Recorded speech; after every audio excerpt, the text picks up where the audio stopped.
हिजो हामीले लगभग प्रपर्टीको तपाईहरुको डेफिनेसनमा आउने बेलासम्म हामी अलिकति यसको फिलोसफिकल ब्याकग्राउन्डहरु हामीले बुझायौं हैन, बुझ्ने कोसिस गर्यौं त्यसलाई नजिकबाट के रहेछ अलिकति।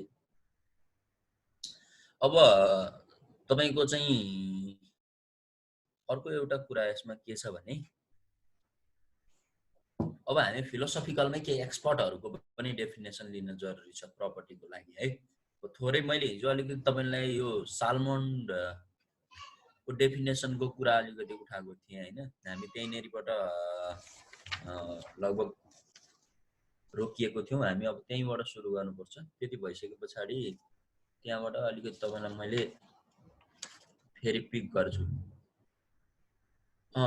ल अब चाहिँ जस्तो अब यो प्रपर्टीको विषयमा चाहिँ साल्मोन्ड जो जज हुनुहुन्थ्यो उहाँले चाहिँ यसलाई कसरी बुझ्नु भयो त, उहाँले प्रपर्टीलाई कति एंगलबाट लिनुभयो हैन। बढी जसो त अब यो एक्सपर्टहरुले दिने एक खालको परिभाषा त छँदैछ, तर प्रपर्टीको वास्तविक फिलोसफी प्रपर्टीको बारेमा के हो कुरा भनेर त मैले तपाईलाई हिजो पनि अलिकति बताएको छु हैन। अब त्यो हिसाबले चाहिँ अब साल्मोनले के भन्नुभयो, उहाँले एउटा वाइडेस्ट सेन्समा चाहिँ एकदम विस्तृत र व्यापक रूपमा चाहिँ उहाँले चाहिँ एउटा परिभाषा के गरी गर्नुभयो त भन्दा property includes all rights which a person has. एउटा पर्सनमा हुने सम्पूर्ण राइटहरु अधिकारहरु भन्ने हिसाबले उहाँले चाहिँ प्रपर्टीलाई चाहिँ परिभाषित गर्नुभयो। त्यसमा उहाँले person's life, liberty, reputation may also considered as its property भनेर चाहिँ उहाँले सम्पत्ति भनेको चाहिँ लाइफ पनि हो, लिबर्टी पनि हो, रेपुटेसन पनि हो। जीवन तपाईको चाहिँ स्वतन्त्रता हैन, उसको चाहिँ रेपुटेसन, उसको इज्जत मान पनि के हुन्छ भन्नेदेखि उसका चाहिँ प्रपर्टीहरु हुन् भनेर उहाँले एउटा विस्तृत रूपमा चाहिँ प्रपर्टीलाई धेरै हिसाबले समेट्ने कोसिस गर्नु। अनि उहाँले स्पेसिफिक सेन्समा विशेष रूपमा प्रपर्टीलाई कसरी परिभाषित गर्नुभयो, तपाईहरुले अब नेपालीमा लेख्दाखेरि यस्तै भाषा हुन्छ, मैले जसरी भनिरहेको छु त्यो नै हिसाबले तपाईहरुले व्याख्या गर्नुपर्ने हुन्छ। अब त्यसमा तपाईको द टर्म प्रपर्टी स्पेसिफिक सेन्समा साल्मोन के भन्नुहुन्छ त भन्दा the term property is used also to denote proprietary rights of a man. उहाँले एउटा तरिकाले के भन्नुहुन्छ भने अब यो चाहिँ एउटा प्रोप्राइटरी राइट हो, पर्सनल राइटको चाहिँ oppose to his personal rights के। पर्सनल राइट्सको विपरीत उहाँको चाहिँ एउटा सम्पत्तिको अधिकार हो, प्रपर्टी प्रोप्राइटरी राइट्स भनेर भन्छ यसलाई। त्यो प्रोप्राइटरी राइट्स हो, यो त्यसलाई डिनोट गर्छ। प्रपर्टी भन्नाले चाहिँ उसको के बुझिन्छ त भनेर भन्दा उहाँले फेरि त्यो अहिलेको वाइडेस्ट सेन्समा भन्दा यो फरक सेन्समा भनेको the term property is used also to denote the proprietary rights of a man भनेको प्रोप्राइटरी राइट्स अफ ए म्यानलाई डिनोट गर्नको लागि चाहिँ तपाईको यो टर्म प्रपर्टी भन्ने बुझिन्छ, जुन चाहिँ पर्सनल राइट्स भन्दा चाहिँ फरक कुरा हो भनेर भन्नुभयो।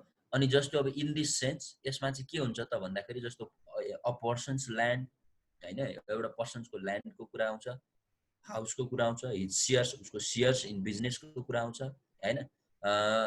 जसलाई चाहिँ यी समग्र कुरालाई चाहिँ के भनेर बुझिन्छ त प्रपर्टी भनेर बुझिन्छ। भनेपछि दोस्रो परिभाषाले हामीलाई के गर्यो त भन्दा पहिलो परिभाषाले व्यक्तिगत लाइफ, लिबर्टी तपाईको चाहिँ यो सम्पूर्ण रेपुटेसनहरु पनि प्रपर्टी भित्रको कुरा हुन् भनेर चाहिँ उले इन्क्लुड गरे भने स्पेसिफिक सेन्समा चाहिँ तिनीहरु होइनन्, तिनीहरु चाहिँ पर्सनल राइट्सको अपोज्ड हुन्। जस्तो तिनीहरुलाई चाहिँ ल्यान्ड, उसको घर, उसको चाहिँ शेयर, उसको चाहिँ तपाईको चाहिँ ल्यान्डदेखि लिएर आएर बिजनेसमा उसको हुने शेयर लगायतका कुराहरु मात्रै उसको त्यो कन्स्टिट्युटबाट चाहिँ के बनेको हुन्छ त प्रपर्टी बनेको हुन्छ भन्ने चाहिँ एउटा खालको व्याख्या चाहिँ उहाँले गरे।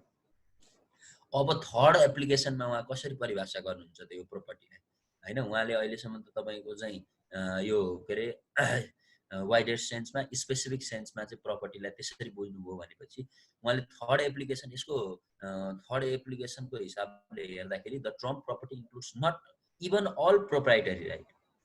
उनले के भन्छन् भन्दा तेस्रो सेन्समा चाहिँ यसले त इभन अल प्रोप्राइटरी राइट पनि तपाईको चाहिँ कभर गर्दैन प्रपर्टीले त हैन। Property term property includes not even all proprietary rights के, but only those which are proprietary and in rem. The law of property is the law of the proprietary rights in rem, and the law of proprietary rights in personam being distinguished from it as the law of obligation. अब यो चाहिँ उले के भने त भन्दाखेरि त्यस्ता राइटहरु मात्रै, त्यस्ता अधिकारहरु मात्रै हैन तपाईको प्रपर्टी भित्र आउने कुरा हुन् अल प्रोप्राइटरी राइट पनि प्रपर्टी भित्र आउँदैन। जुन प्रोप्राइटरी राइट चाहिँ तपाईको के राइट इन रेम भनेर भन्यो क्या यसले। राइट इन रेम र राइट इन पर्सोनेम भनेर भन्ने दुईटा कुरा हुन्छ। जस्तो राइट इन रेम भनेको के हो त भन्दा होल्ड अगेन्स्ट, तपाईको राइट इन पर्सोनेम भनेको व्यक्तिको विरुद्ध, कुरा बुझ्नु भएको भएन। राइट इन रेम भनेको विश्व संसारको विरुद्ध एज अ होलको विरुद्ध प्राप्त हुने, अनि राइट इन पर्सोनेम भनेको चाहिँ एउटा व्यक्तिको विरुद्ध प्राप्त। यस्ता केही कुराहरू जो यसको विरुद्ध प्राप्त गर्छन् ती मात्रै प्रोपर्टी राइट्स हुन्, ती मात्रै प्रपर्टी हुन्। जो त्यस्ता कुरा जो संसारको विरुद्ध प्राप्त हुन्छ ती मात्रै प्रोपर्टी राइट्स हुन्, ती मात्रै प्रपर्टी ल भित्र आउँछ।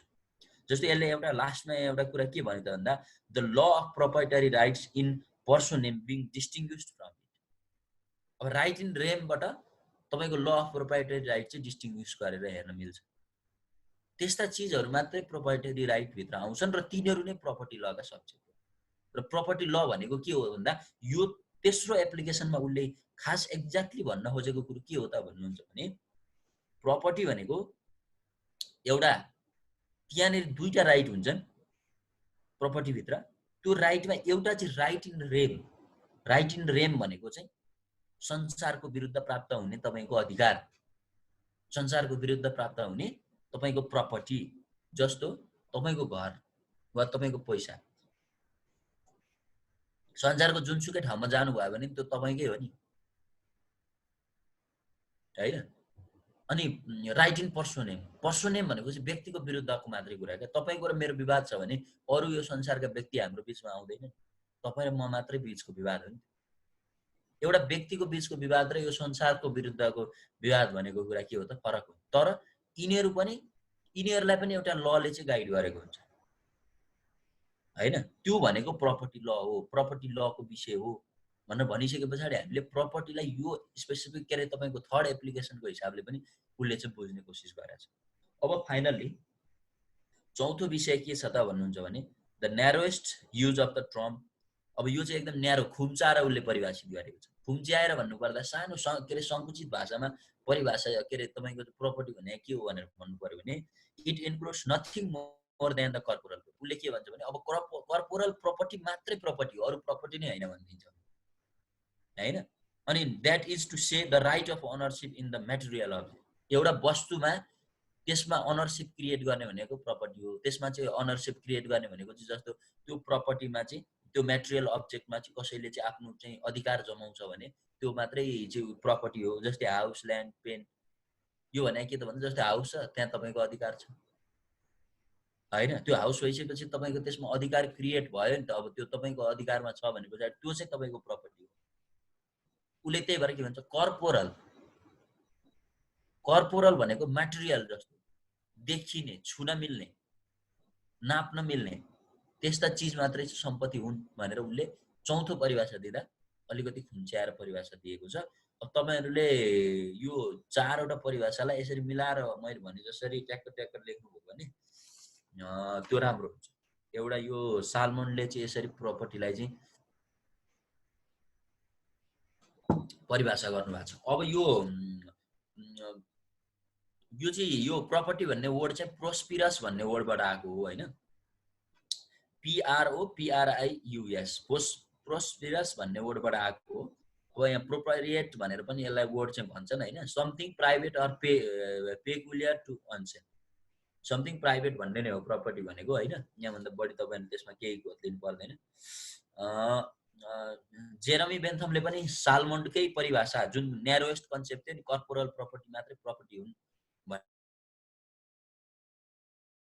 जोन लकले चाहिँ के भन्नुभयो त भन्दा every man has property in his own person, हैन। अब त्यो भन्छ the man has the right to के अरे preserve his property, life, liberty and state. यही भन्छ। यसको अलि बढी महत्त्व किन जोन लकको लागि दिन्छ भन्दा जोन लकले चाहिँ त्यतिखेरको समयमा तपाईको चाहिँ झन्डै कति 17-18औं शताब्दीतिर चाहिँ the right to preserve his property, life, liberty भन्ने कुरा चाहिँ महत्त्वपूर्ण छ। यसले चाहिँ लाइफ, लिबर्टी र प्रपर्टीको कुरा चाहिँ गरेको भएर जोन लकले भनेको कुरालाई पनि राख्नुपर्छ। अब कार्ल मार्क्सले oppose the concept of private property, तपाईहरुले बुझ्नु नै भएको छ यो कुरा। उहाँले प्राइभेट प्रपर्टीलाई चाहिँ जहिले पनि अपोज नै गर्नुभएको हो। त्यसपछि अर्को कुरा तपाईलाई सोध्छ एउटा यहाँ सोध्छ, त्योभन्दा म अगाडि तपाईँलाई एउटा दुईटा कुरा भन्छु। जस्तो the western liberal concept regarding the property is that right to property is link with the right to life. ल हेर्नुहोस्, वेस्टर्न कन्सेप्टले के भन्यो त भन्दा राइट टु प्रपर्टी भनेको चाहिँ तपाईँको चाहिँ राइट टु लाइफसँग जोडिएको कुरा, and all the right comes in the combined form. त्यही भएर जति पनि राइटहरू छन् तिनीहरू सबै कम्बाइन्ड फर्ममा आउँछन्। Whereas communist concept believe that there should be a collective ownership. तपाईँको चाहिँ यो मार्क्सिस्ट फिलोसफीले भन्ने चाहिँ के हो त भन्दा कलेक्टिभ, सामाजिक उत्पादन, सामाजिक तपाईँको चाहिँ जीवन होइन। तपाईँको अहिले पनि हेर्नुहोस् न, ल क्युबातिर हेर्ने हो भने मान्छेले सक्छ क्या, त्यहाँ मान्छे यति त्यहाँको चाहिँ तपाईँको चाहिँ ह्याप्पिनेसको इन्डेक्स हेर्नुभयो भने क्युबाको जस्तो कहीँ पनि छैन क्या विश्वमा। त्यति खुसी छन् त्यहाँको मान्छेहरू। 10 पेसो कति तपाईँको चाहिँ 600-700 पनि त्यहाँको मान्छेहरूले के अरे कति हो लगभग 10-15 पेसो यस्तो त्यहाँको क्युबन पैसा मात्रै उनीहरूको चाहिँ स्यालेरी, एकदम लिमिटेड। तपाईँको सबै कलेक्टिभ अनरसिप, त्यहाँ व्यक्तिगत प्रपर्टीको कुनै छैन। हामी यही समाजमा बाँचेको छौँ, यही समयमा बाँचेको छौँ। ल हेर्नुहोस्, कुनै देशमा तपाईँको चाहिँ सबै कुरा राज्यको नियन्त्रणमा हुने, स्वास्थ्य शिक्षा हरेक कुरा फ्री हुने, त्यो देशका जनता खुसी हुने, त्यहाँनिर न चाहिँ ऊ छ तपाईँको चाहिँ कुनै किसिमको डर छ न धम्की छ। 12 बजे 1 बजे महिलाहरू चाहिँ एउटा स्वतन्त्र तपाईँको चाहिँ एउटा के अरे सुरक्षा सहित चाहिँ उनीहरू आफ्नो देशमा घुमफिर गर्न पाउने, त्यस्तो खालको खुसी यही विश्वले चाहिँ अहिले देखिरहेछ। हामी चाहिँ अहिले पनि यो खाडल चाहिँ तपाईँको चाहिँ पैसाको खाडल चाहिँ हाम्रो जस्तो यो चाहिँ पुँजीवादी देशहरूले चाहिँ तपाईँको चाहिँ सिद्ध्याइसकेका छ क्या। भने पछाडि यो कलेक्टिभ अनरसिपबाट पनि तपाईँको मान्छेले सोचेन भने तपाईँको आदिम समाजको कुरालाई मान्छेले अहिले पनि पुनर्विचार गरेर अगाडि गएन भने त यो त सिद्धिहाल्छ। मैले हिजो नै भनेको थिएँ तपाईँहरूलाई कि बिल गेट्सहरू 50 वर्ष बाँच्ने हो भनेदेखि त्यसले कति पैसा जम्मा गर्छ होला तपाईँहरू आफै इमेजिन। अब यो प्रक्रिया यस्तो छ हेर्नु। अनि अब जस्तो यसलाई प्रपर्टीलाई यसरी बुझिन्छ क्या, property is indispensable part of human life. यसलाई तपाईँ छुट्याएर व्याख्या गर्नै सक्नुहुन्न क्या, प्रपर्टी र मानव जीवनलाई तपाईँले छुट्याएर व्याख्या, किनकि यो मानव जीवनसँग त्यसरी अट्याच छ क्या। प्रपर्टी भनिसकेपछि सर्टेन भ्यालु हुनुपर्छ, त्यो भ्यालु भइसके पछाडि त्योसँग मान्छेले छुट्याएर त तपाईँको त कुनै पनि किसिमको नै गर्न सक्दैन, भनेको मतलब व्याख्या नै गर्न सक्दैन। त्यही भएर अब तपाईँलाई यति भनिसके पछाडि तपाईँले प्रपर्टीको बारेमा अलिकति डेफिनेसन पार्ट क्लियर हुनुभयो। थोरै यसको इम्पोर्टेन्ट कुरालाई म भनिदिन्छु, तपाईँहरूले यसलाई अलिकति 1-2वटा पोइन्टमा टिप्नुहोस् होइन। जस्तो कसको कुरालाई अलिकति बढी लिन्छ भन्दा अब एउटा कुरा त मैले अहिले नै भनेको कुरालाई हेर्नुहोस्, property is an indispensable part of human being भनेर लेख्न सक्नुभयो भने मानिससँग अन्योन्याश्रित वा चाहिँ त्यसलाई छुट्याउनै नमिल्ने भन्छ नि तपाईँको चाहिँ के भन्छ त्यसलाई, एउटा शब्दले तपाईँहरूले कुनै शब्द दिनुहोस् त्यसलाई, इन्डिस्पेन्सिबल पार्ट अफ ह्युमन लाइफ भनेको मतलब त्यसलाई छुट्याएर हेर्न नमिल्ने वस्तुको रूपमा चाहिँ प्रपर्टीलाई बुझिन्छ। उसको आफै व्यक्ति पनि आफैमा पनि उसको लाइफ नै उसको एउटा प्रपर्टी हो भनिसके पछाडि त यसलाई यसरी व्याख्या गर्नुहोस्। एउटा यो पोइन्ट भयो, property means the highest right of a man can towards anything. ल हेर्नुहोस्, अधिकारहरू त सबै चिजमा हुन्छ, तपाईँले यो बुझ्नुपर्ने कुरा होइन। तपाईँको विभिन्न कुरामा अधिकार हुन्छ, तपाईँको विभिन्न चिजहरूसँग अधिकार हुन्छ। जस्तो राइट टु फ्रिडम हुन्छ, तपाईँको म स्वतन्त्र भएर हिँडौँ भन्ने तपाईँको अधिकार हुनसक्छ। तपाईँले त्यही फन्डामेन्टल राइट्समा हेर्नुभयो भने त्यतिखेर। तर त्यो मध्येको सबैभन्दा हाइएस्ट डिग्रीको राइट भनेको एनिथिङमा हुने राइट भनेको प्रपर्टी राइट। त्यसकारण प्रपर्टी किन महत्त्वपूर्ण रहेछ त भन्दा it is the highest degree of right. यो भनेको मैले तपाईँलाई भनेको थिएँ नि, यो चिजलाई मिलाउन जुरिस्प्रुडेन्समा हम्बे छ, धौधौ छ। आज विश्व यसैको विषयमा लिएर तपाईँको विभिन्न उसमा चाहिँ आइडियोलोजीमा चाहिँ बाँडिएको छ। भने पछाडि प्रपर्टीको म्यानेजमेन्ट, प्रपर्टीको तपाईँको चाहिँ त्योसँग सम्बन्धित अधिकार भनेको चाहिँ के रहेछ त भन्दा highest degree of right. That's why it is the important. तपाईँको चाहिँ अहिले मैले इम्पोर्टेन्स अफ प्रपर्टी भन्दा तपाईँले यो कुरा चाहिँ नछोड्नु होला है। अब दुईटा कुरा मैले भने, property is an indispensable part of human being, property means the highest right a man can have towards anything भन्ने कुरा तपाईँलाई मैले भने। त्यस पछाडि रस्को पाउन्सले के भन्नुभएको रहेछ त थर्ड नम्बरको इम्पोर्टेन्समा हेर्दाखेरि, interest of personality like security of one's physical being, privacy, honour, reputation etc can be realise only through some access to property. ल हेर्नुहोस्, तपाईँ चाहिँ फिजिकल बिङको, आफ्नो फिजिकल शरीरको, प्राइभेसीको, अनरको, रेपुटेसनको होइन, तपाईँको जेसुकै कुराको पनि सेक्युरिटी जुन छ नि, can be realise only through by some access to property. त्यो प्रपर्टीसँगको एक्सेस बिना सम्भव छैन क्या। तपाईको त्यो प्रपर्टीसँग को अट्याचमेन्ट बिना त्यो तपाईको पोसिबिलिटी छैन। कुनै पनि हिसाबले तपाईको शरीर होस्, प्राइभेसी होस्, रेपुटेसन होस्, अनर होस्, केही पनि कुरा प्रोटेक्सन गर्न सकिँदैन। त्यही भएर तपाईको प्रपर्टीसँग एक्सेस हुनलाई उत्तिकै जरुरी छ। यो म किन भनिरहेको छु भन्दाखेरि तपाईलाई प्रपर्टीको महत्त्व म तपाईलाई बुझाइरहेको छु। त्यसकारण तेस्रो नम्बरको रसको पाउन्डले चाहिँ प्रपर्टीको महत्त्वलाई कसरी भनेर रहेछन् भनेर यो पनि तपाईले लेख्न सक्नुभयो भने ठिक हुन्छ। अब हेगेल भन्ने मान्छेले के भन्छन् हेर्नुस्, यसको पनि त तपाईको त प्रपर्टीको विषय त सारा संसारलाई चाहिँ उथलपुथल बनाइदिएको थियो हैन। अब हेगेल भन्ने एउटा मान्छेले तपाईको यिनी पनि तपाईको चाहिँ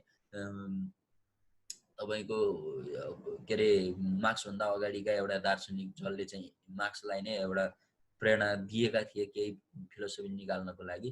अब यो हेगेलले चाहिँ प्रपर्टी इज द अब्जेक्टिभ, उसले के भन्छ, manifestation of the personality of an individual हैन। यो चाहिँ इन्डिभिजुअलको चाहिँ एउटा अब्जेक्टिभ म्यानिफेस्टेसन गर्ने कुरा हो प्रपर्टी भनेको। जस्तो उसले के भन्न खोजेको त भन्दा property is the output on which a person has the liberty to direct his will. के हुन्छ त यसमा के जोडिएको छ त भन्दा प्रपर्टीसँग चाहिँ मान्छेको एउटा यस्तो लिबर्टी जोडिएको छ जसले गर्दा उसको डाइरेक्ट उसको चाहिँ विलहरू चाहिँ फुलफिल गर्न उ सक्छ भन्ने कुराले चाहिँ उसले के भनेको छ त भन्दा प्रपर्टीलाई चाहिँ उसले त्यसरी objective manifestation of the personality of an individual भनेर चाहिँ उसले भनेको छ नि हेगेल भन्ने मान्छेले। अब उसले चाहिँ पर्सनालिटी चाहिँ त्यसबाट नै तपाईको देखिन सकिन्छ, लिबर्टी टु डाइरेक्ट हिज के अरे डाइरेक्ट हिज विल, त्यो विलसँग जोडिएको कुरा उनले चाहिँ त्यसरी चाहिँ तपाईको चाहिँ भनेका छन्। कसले भन्दाखेरि यो हेगेल भन्ने मान्छेले हैन। यसरी मैले यो चारवटा बुदाहरू तपाईलाई भने, यो चारवटा बुदामा अब तपाईँ यो मेजर बुदाहरू तपाईले इम्पोर्टेन्ट छ प्रपर्टीको बारेमा लेख्न सक्ने बुदाहरू भयो। अब तपाईहरु यो भन्दा अरु भनेको तपाईहरुले आफैले बनाउन सक्नुहुन्छ। दैनिक दिन तपाईले प्रपर्टीको महत्त्वलाई कसरी बुझ्नु भएको छ, यत्रा मान्छे भागदौड, हामी तपाई आज केका लागि दौडेका छौं त भन्दा यही प्रपर्टी जम्मा गर्ने, यही प्रपर्टीबाट बाँच्नलाई, यही प्रपर्टीसँग को अट्याचमेन्ट। तपाई यसलाई त्यही भएर अघि नै इन्डिस्पेन्सिबल पार्ट अफ ह्युमन लाइफ भनेर सुरुमै किन भनेको त भन्दाखेरि तपाईको बिहानदेखि बेलुकासम्मका गतिविधि हेर्नुस्, तपाई प्रपर्टीसँग कति बेला चाहिँ तपाई चाहिँ छुटिएर बस्न सक्नुहुन्छ। झन् यो प्रविधि मैत्री वातावरणमा त तपाई प्रपर्टी बिना त सम्भव नै छैन। अब अरु तपाईहरु आफैले यसलाई म्यानेज गर्नुभयो भने ठिक हुन्छ, मैले यहाँभन्दा बढी भनेन। अब अलिकति काइन्ड्स अफ प्रपर्टीमा जाउँ है। प्रपर्टीलाई हामी कसरी बुझ्ने भनेर भन्दाखेरि तपाईलाई मेजर रूपमा प्रपर्टीको प्रकारलाई तपाईले बुझ्दा कर्पोरल र इनकर्पोरियल नै भन्छ एउटा है। अब कर्पोरल र कर्पोरल प्रपर्टी भित्र तपाईहरुलाई अहिले म आउँछु। पहिला सुरु काइन्ड्स अफ प्रपर्टी भित्र तपाई जानुभयो भने यो एउटा क्लासिफिकेसन हो भने काइन्ड्स हो भने अर्को काइन्ड्समा चाहिँ मुभेबल र इमोभेबल के अरे इमोभेबल प्रपर्टी भन्ने दुई दोस्रो नम्बरको छ। अनि रियल र पर्सनल प्रपर्टी भनेर तेस्रो नम्बरमा छ। अनि पछाडी तपाईको यो पिआरमा छ, तपाईले बुझ्नु होला 1 2 3 गरेर लेख्नुस्। कर्पोरल र इनकर्पोरियल प्रपर्टी, मुभेबल र इमोभेबल प्रपर्टी, रियल र पर्सनल प्रपर्टी भनेर चाहिँ तपाईको चाहिँ यसरी छुट्याएको छ। अब प्रपर्टीलाई अर्को पनि क्लासिफिकेसन गर्ने एउटा मेथड छ हैन। त्यो क्लासिफिकेसनमा जस्तो प्रपर्टी भनेर माथि लेख्नुस्, दुईटा हाँगा बनाउनुस्, गर्दै जानुस् है सबैले जानुस्। प्रपर्टी लेख्नुस् माथि टपमा, एकतिर जुरा इन री प्रोप्रारिया भनेर लेख्नुस्, अर्को जुरा इन री अलाइना भनेर लेख्नुस्। री अलिना भने पनि हुन्छ, ALIEN ए जुरा भनेको JURA, जुरा इन री अलाइना, जुरा इन री प्रोप्रारिया। यो भनेको ल्याटिन हेर्नुस्। अब यो चाहिँ तपाईको चाहिँ हाम्रो ल्याङ्ग्वेज होइन, इंग्लिश ल्याङ्ग्वेज पनि होइन, तर यो चाहिँ अलिकति ह्याबिचुअल भएको कारणले प्रायः जसो लेख्छन् जुरा, जुरा इन री प्रोप्रारिया। यसको अब तपाईले नेपाली पनि किताबहरु पढ्नेले नेपालीमा पनि हुन सक्छ, नभएदेखि तपाईहरुले यही नाम लेखिदिँदा पनि केही फरक पर्दैन एक्जाममा पनि।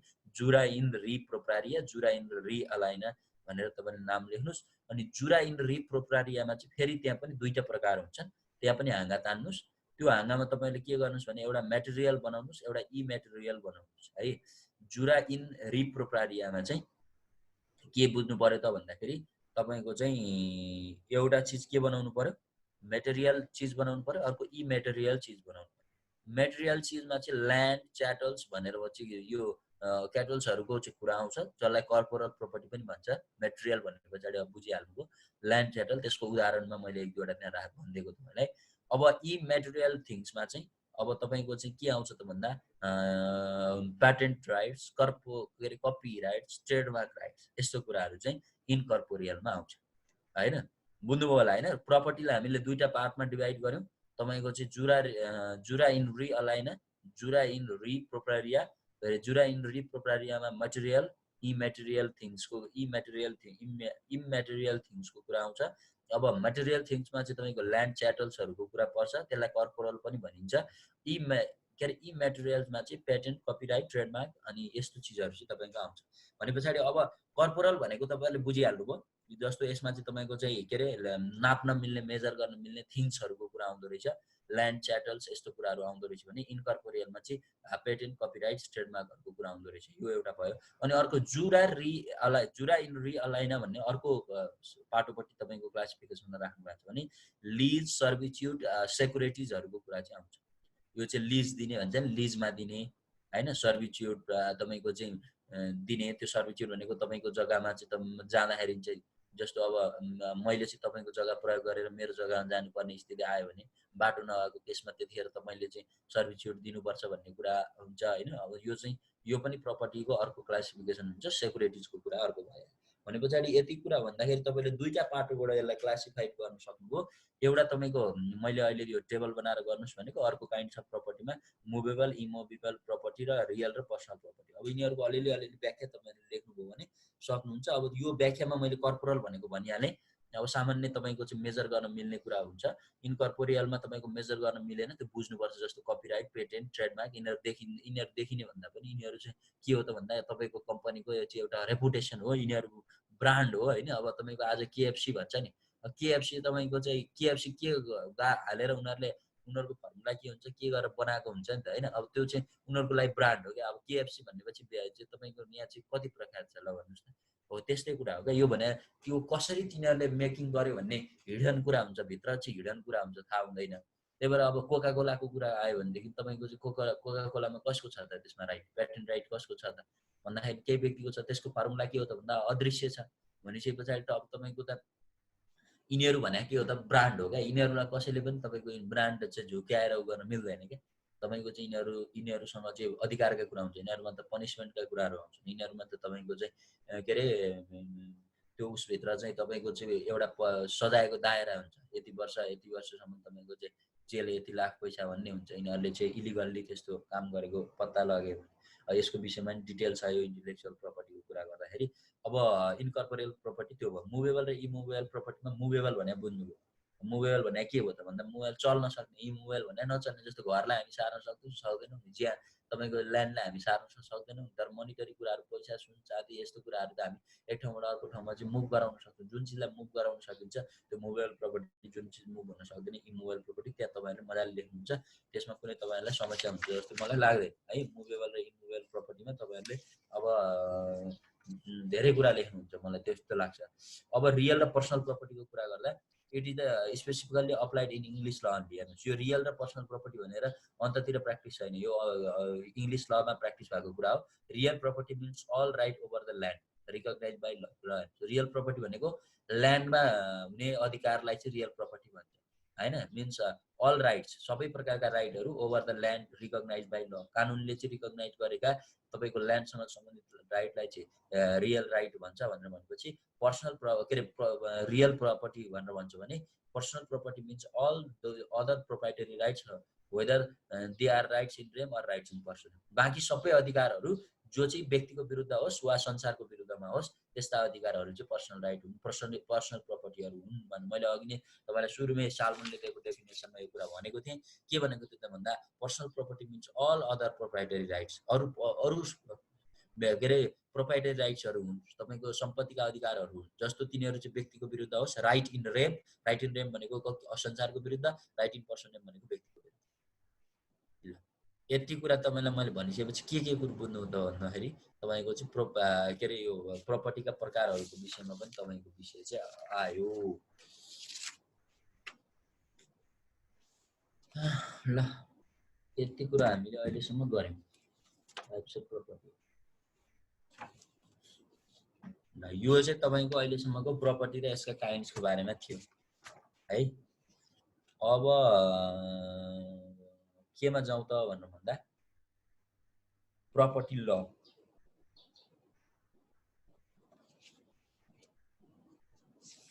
प्रपर्टी ल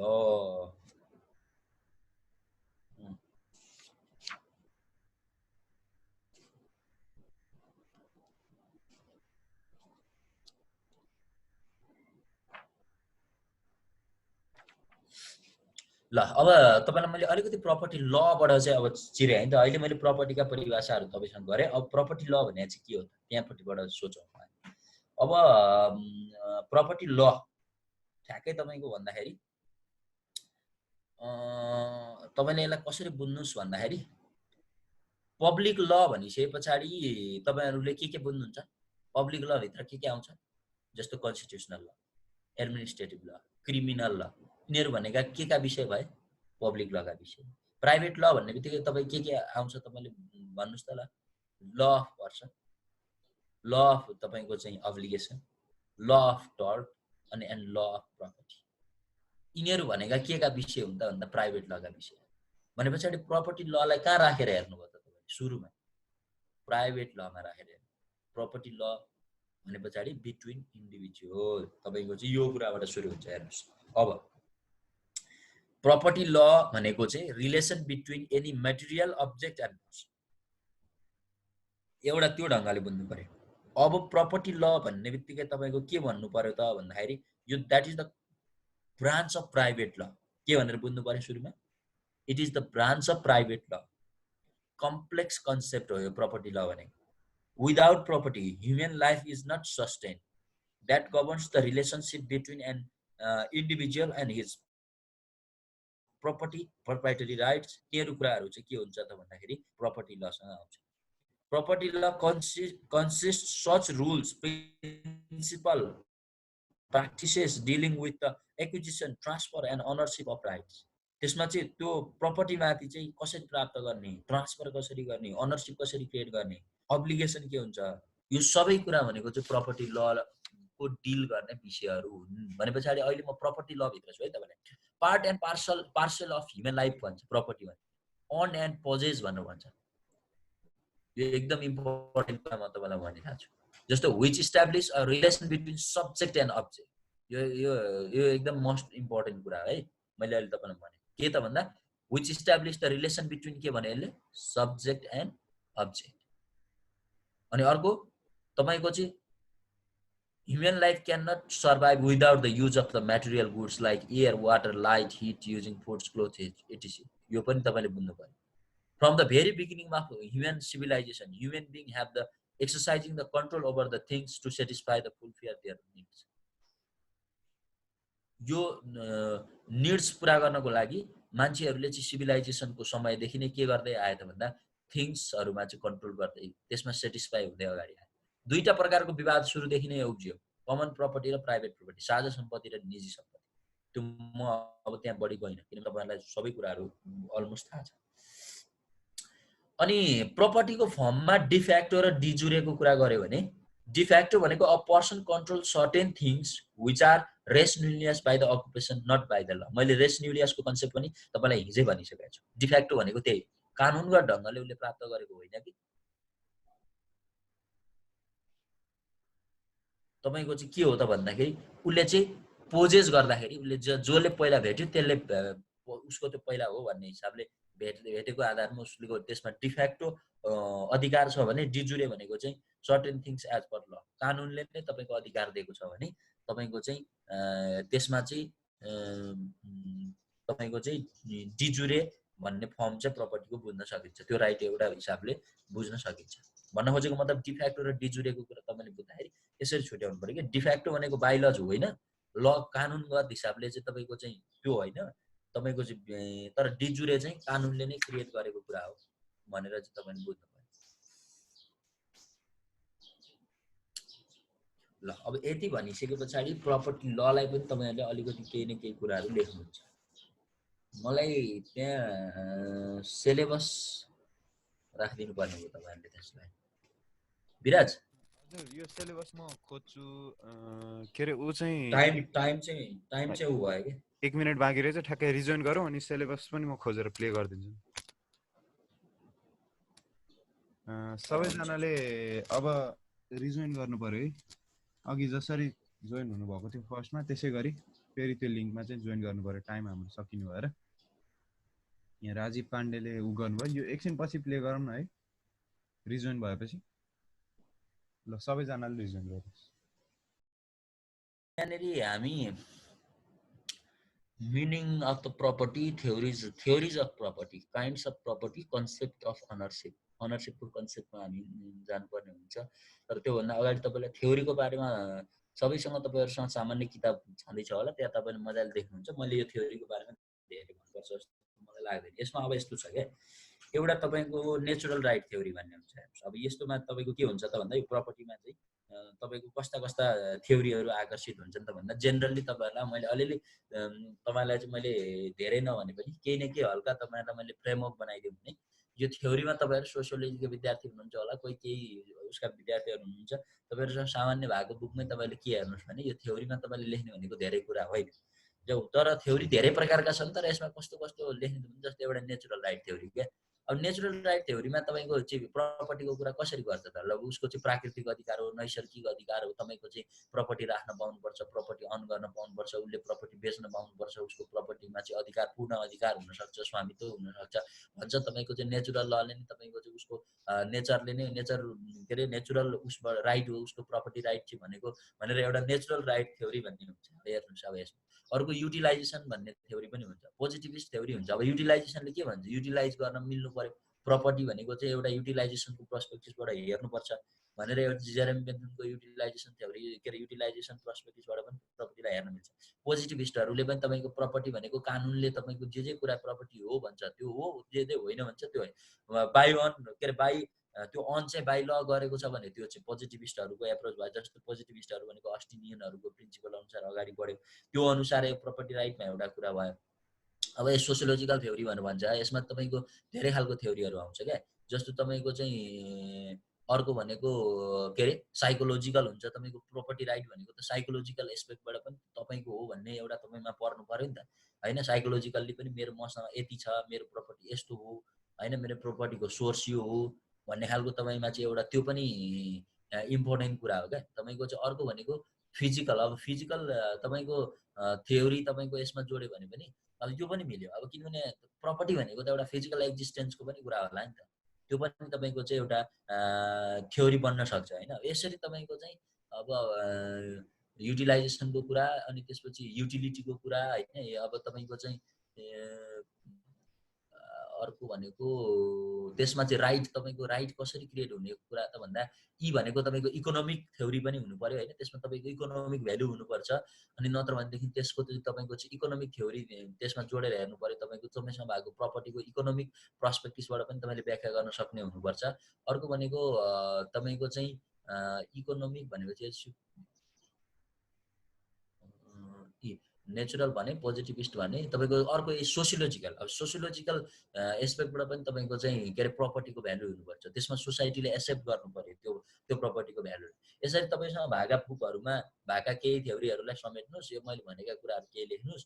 यो थ्योरी अफ प्रपर्टी भनेको त्यसरी तपाईँले व्याख्या गर्ने कुरा हो। यो चाहिँ 8-10 वटा तपाईँको चाहिँ पोइन्ट बनाउने, त्यस पछाडि सर र यसलाई चाहिँ तपाईँले चाहिँ अलिकति यसको हेडिङ क्लियर भए पछाडि जस्तो के बेसिसमा लेखा रहेछ त, जस्तो मैले अहिले नेचुरल राइट थ्योरी भनेर भने नि, अब त्यसको आफ्नै एउटा चाहिँ स्ट्रक्चर छ नि। अनि त्यस पछाडि अब सोसियो इकोनोमिक यसको चाहिँ इम्पोर्टेन्ट हुनसक्छ, तपाईँहरूले त्यो बुझ्नु पर्यो होइन। प्रपर्टीलाई चाहिँ कस्ता कस्ता थ्योरीले सपोर्ट गरेका छन् त भन्दा सामान्य हामीले बुझिरहेका जेनरल थ्योरीहरू नै हुन् बढी जसो कुरा।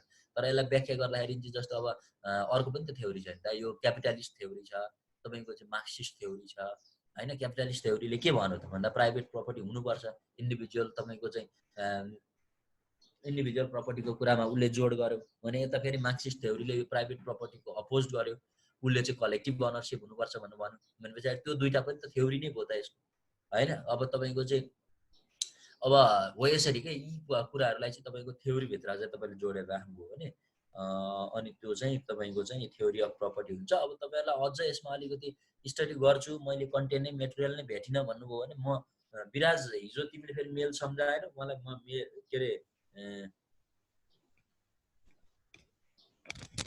त्यो मेलमा म फाइल उहाँहरूलाई तिमीलाई म पठाइदिन्छु, तिमीले के अरे ग्रुप मेल गर जस्तो गर उहाँहरूलाई मेल फरवर्ड गरिदेऊ है सब। हुन्छ आज अनि त्यस चाहिँ पछाडि उहाँहरूले अब त्यो थ्योरी अफ प्रपर्टी पनि भएन भन्नुभयो भने एकचोटि तब उहाँहरूलाई म पढ्ने मटेरियल चाहिँ पठाइदिन्छु। यसमा हामी धेरै नअल्झौँ, किनकि यो धेरै कन्सेप्चुअल कुरा पनि छैन, अलिअलि बुझ्ने हो। र यसमा तपाईँले हेडिङ लेखेर टक्क अन्डरलाइन गरेर तल अलिअलि व्याख्या गर्नुभयो भने तपाईँले चाहिँ यो थ्योरी अफ प्रपर्टीमा सजिलो हुन्छ, मैले तपाईँहरूलाई त्यसमा त्यति नै भने। अब रहेको कुरो के त भन्नु भन्दाखेरि अब हाम्रो के अरे स्टडीको मटेरियल कतातिर जानुपर्छ भन्दाखेरि एउटा कन्सेप्ट अफ अनरसिप भनेर चाहिँ तपाईँलाई त्यहाँ राखेको छ होइन। अनरसिप मैले तपाईँलाई बुझाएँ, हिजो केही हदसम्म बुझाएँ भन्ने छ क्या मलाई। अब तपाईँहरूलाई त्यही पनि मैले अब यो अनरसिप मैले पढाउँदै गर्दा तपाईँलाई अनरसिप मात्रै मैले छुट्टै पढाउनु मिल्दैन। यो अनरसिप र पोजेसनको कुरा दुईटालाई जोडेर मैले भन्नुपर्छ होइन। अनि त्यस पछाडि तपाईँको चाहिँ यसमा अब जस्तो हामीले के कुराहरू खोज्ने त होइन। अब म त्यो तपाईँलाई भन्छु। जस्तो मैले हिजो तपाईँलाई एउटा बहस के गरेको थिएँ त भन्दा पहिला अनरसिप कि पहिला पोजेसन भन्दा धेरै पहिला अगाडि पोजेसन हो। अनरसिप धेरै पहिला अगाडि तपाईँको चाहिँ यो बिचको ग्याप चाहिँ धेरै ठुलो छ। अनरसिप त धेरै पछि आएको कुरा होइन। इभन मान्छेलाई 18औं 19औं शताब्दीसम्म तपाईँको चाहिँ के अरे एज उसको रूपमा चाहिँ तपाईँको चाहिँ जनावरको रूपमा चाहिँ ट्रिट गरेर चाहिँ देख्नु भएन। त्यस्तो चाहिँ तपाईँको चाहिँ एउटा ऊ छ भने तपाईँको चाहिँ के अरे सिचुएसन थियो भनेपछि अनरसिप भन्ने कुरा त यो कन्सेप्ट त धेरै पछि तपाईँको मान्छेको सबै मान्छेमा त यो कन्सेप्ट नै थिएन। मान्छे नै कसैको अनरसिप हुने कुरा थियो। तर त्योभन्दा धेरै अगाडि सिभिलाइजेसनको धेरै अगाडिसम्म कृषि क्रान्ति हुनुभन्दा अगाडिसम्म त तपाईँको पोजिसनको मात्रै कुरा थियो। त्यस पछाडि मान्छेहरूले अलिअलि अनरसिपका कुराहरू डेभलप गर्न थाल्यो। अब तपाईँलाई यसमा अलिकति मैले कुरा गरेँ भने the concept of possession and ownership is one of the fundamental juristic concept prevail in all legal system. यो तपाईँहरूले बुझिहाल्नुहुन्छ। यो त जुरिस्टिक कन्सेप्ट हो होइन, सबै लिगल सिस्टममा हुने। In between those two concept the concept of possession is firstly generated and it was later that the concept of ownership came into existence. यो पनि मैले तपाईँलाई भनिहालेँ। अब अलिकति कन्सेप्ट अफ पोजिसन पहिला बुझौँ, त्यस पछाडि अनरसिपको कुरा बुझौँला। अब यो prima facie evidence of ownership भन्छ यो पोजिसनलाई। अब म तपाईँलाई अनरसिप र पोजिसन बुझाउँदा पहिला सुरु के भन्छु भने जस्तो तपाईँले मेरो पेन चाहिँ तपाईँले एकचोटि प्रयोग गर्न लिएर जानुभयो भनेदेखि त्यसमा तपाईँको पोजिसनरी राइट छ। कुरा बुझ्नुभयो कि नै? तपाईँले भोग गर्न पाउने भोग अधिकार छ त्यसमा भने त्यसको अनरसिप त तपाईँको होइन, त्यो पेन त मेरो हो भनेपछि त्यहाँ मेरो के छ त भन्दाखेरि पर्मानेन्ट राइट छ, तर तपाईँको त्यहाँ टेम्पोररी राइट छ। त्यसरी छुट्याउनु छ अनरसिप र पोजिसन। पोजिसन भनेको प्रयोग गर्ने हो। त्यसको मतलब त्यसको मालिक तपाईँ नै हुनुहुन्छ भन्ने छैन नि। मेरो मोबाइल चाहिँ हाम्रो विराजले चाहिँ लगेर मेरो मोबाइल चाहिँ विराजले चाहिँ लगेर चाहिँ एकछिन चलाइरहेछ, अर्को थर्ड पर्सन आएर उसलाई त्यो मोबाइल मागिरहेछ होइन। अनि त्यसपछि उसले के भन्छ भने यो मोबाइल त मेरो होइन, मैले कसरी दिने भन्ने कुरा भइसकेपछि त्यहाँ तीनवटा पार्टीमा बहस हुन्छ होइन। उसले चाहिँ तपाईँको चाहिँ त्यहाँनिर अब उसलाई के लाग्छ त्यो मोबाइल त्यसैको हो, तर त्यसको भित्री वास्तविक कुरो के हो त भन्दा त्यसको मोबाइल उसको, त्यो मोबाइल उसको होइन। किनभने त्यसमा अनरसिप मेरो छ, मेरो नाममा छ त्यो मोबाइल, मैले किनेको छु, त्यो मेरो प्रपर्टी।